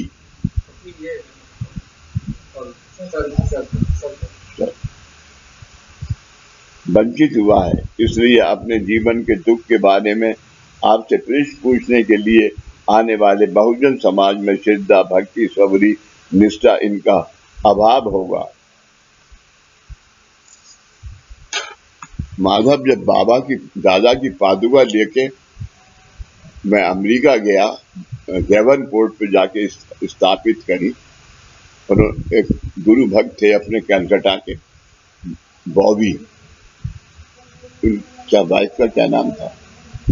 इंदिरा है इंदिरा इंदिरा इंदिरा घोष, बॉबी घोष और इंदिरा घोष। तो वो वहां पर एक बहुत बड़ी 2 यूनिवर्सिटी हैं, उसमें प्रोफेसर हो गए और वहां चले गए। दादा ने कहा तुम वहां चले जाओ। देखिए दादा को पता था, तो पादुका वहां स्थापित करी। मतलब मैंने सेमिनार लेना कब शुरू करी? डेवनपोर्ट में। तो वो भी अंग्रेजी में, है वो भी अंग्रेजी में। मैंने दीपक से कहा, दीपक था उसका, दीपक मैंने तो कभी ली नहीं, मैं कैसे सेमिनार लेऊंगा? तो उनका दादा ने क्या है, तो तुम मना मत करना, नहीं दादा तुम्हें वहीं से तुम्हें टिकट वापस ले लेंगे, तुम्हारा वहीं पड़े रहो, तो तुम वो मत करना, वही करो तुम। तो मैंने 4-5 दिन की सेमिनार की, 80 आदमी थे, और माधव सबसे बड़ी बात ये थी कि 80 आदमी में कम से कम 60 जो थे अंग्रेज थे, अमेरिकन थे। मैं आपको वो मुलाकातें लिख के आपको बताऊंगा, दिखाऊंगा एक रोज। निष्ठा इनका भाव होगा, मेरे प्रति का भाव आप विभूतियों में पूरी तरह एकरूप हुआ है। मेरे प्रति का भाव आप लोगों में, भक्तों में हुआ है, इसलिए आपके पास आने वाले भक्तिहीन, निष्ठाहीन, सबरीहीन मानवों को अपनाकर उन्हें आपको प्राप्त हुआ ज्ञान का लाभ आप बार बार कराइए, और उन मानवों में मेरे प्रति क्षणिक भावना निर्माण करके उनकी वह क्षणिक भावना स्फूर्त भावना में बदल जाने तक उनकी सेवा में तत्पर रहिए। समझ गए मिस्टर मैनेजिंग डायरेक्टर?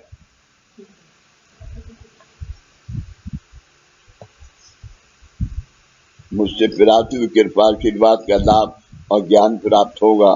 आपका यही कार्य दुनिया में मानव कल्याण के कार्य का प्रतीक बनेगा। ये मेरा आप पूर्ण विभूतियों को आशीर्वाद।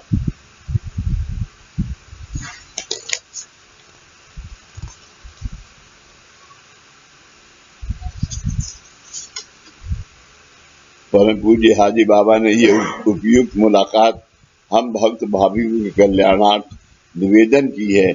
इस मुलाकात का यथा योग लाभ लेने का हमारा कर्तव्य हमने कभी नहीं भूलना चाहिए।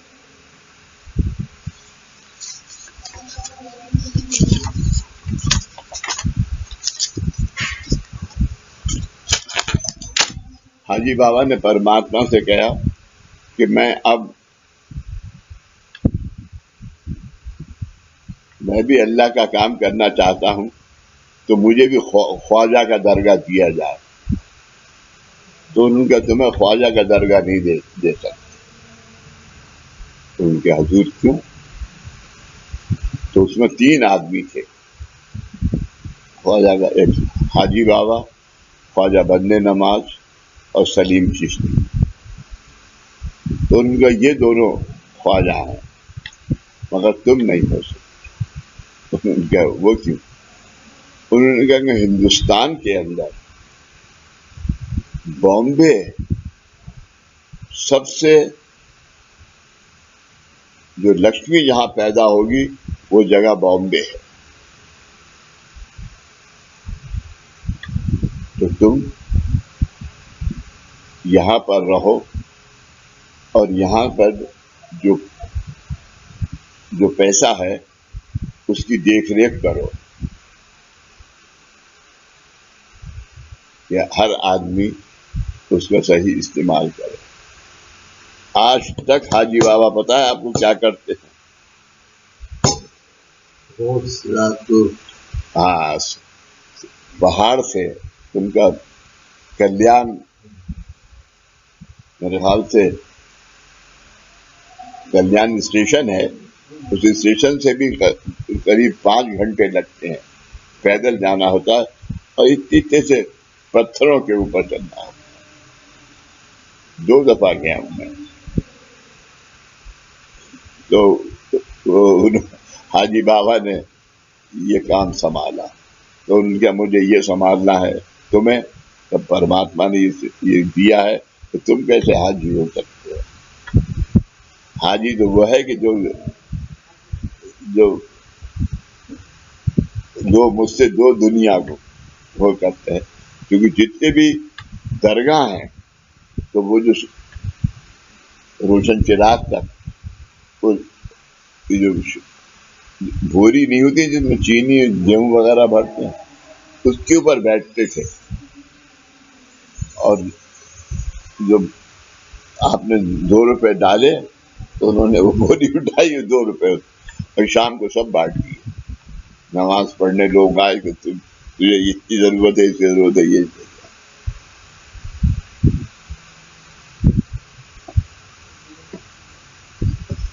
Any question? मिस्टर इंडोनेशिया,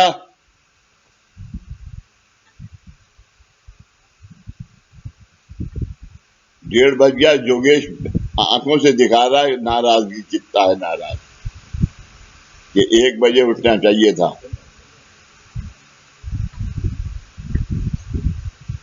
चलो, धीरज, अरे कहाँ चला गया? क्या लंच करने लगा तू? नहीं तू इंडोनेशिया में बैठ के हमें धोखा दे रहा है।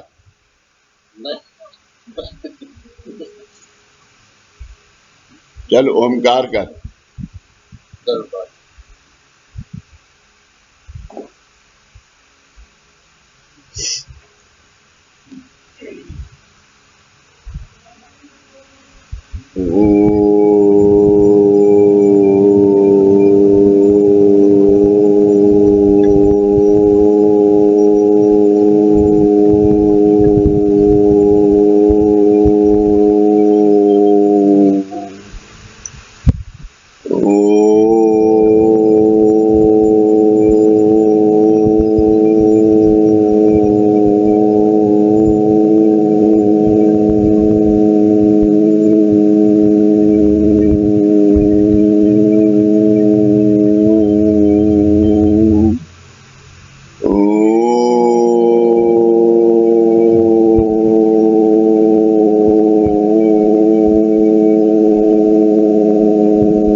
हाथ जोड़िए। सदा सर्वदा योग तुझा गढ़ावा, तुझे कारणी देव माझा। गुणवंता अनंता रघुनायका मागणे हेची आता, उपासनेला दृढ चाल भावे, भूदेव संतासी सदा नभावे। सत्कर्म योगे वैवाल भावे, सर्वामुखी मंगल बोल भावे। ज्या ज्या ठिकाणी मन जाय ये, त्या त्या ठिकाणी निज रूप तुझे, मीठे मितो मस्तका ज्या ठिकाणी, ते ते तुझे सद्गुरु पाय दानी।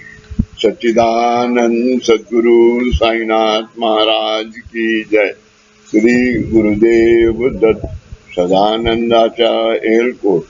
सच्चिदानंद सद्गुरु श्री पंत महाराज की जय। श्री गुरुदेव दत्त श्री सद्गुरुनाथ दादा महाराज की जय। श्री गुरुदेव दत्त।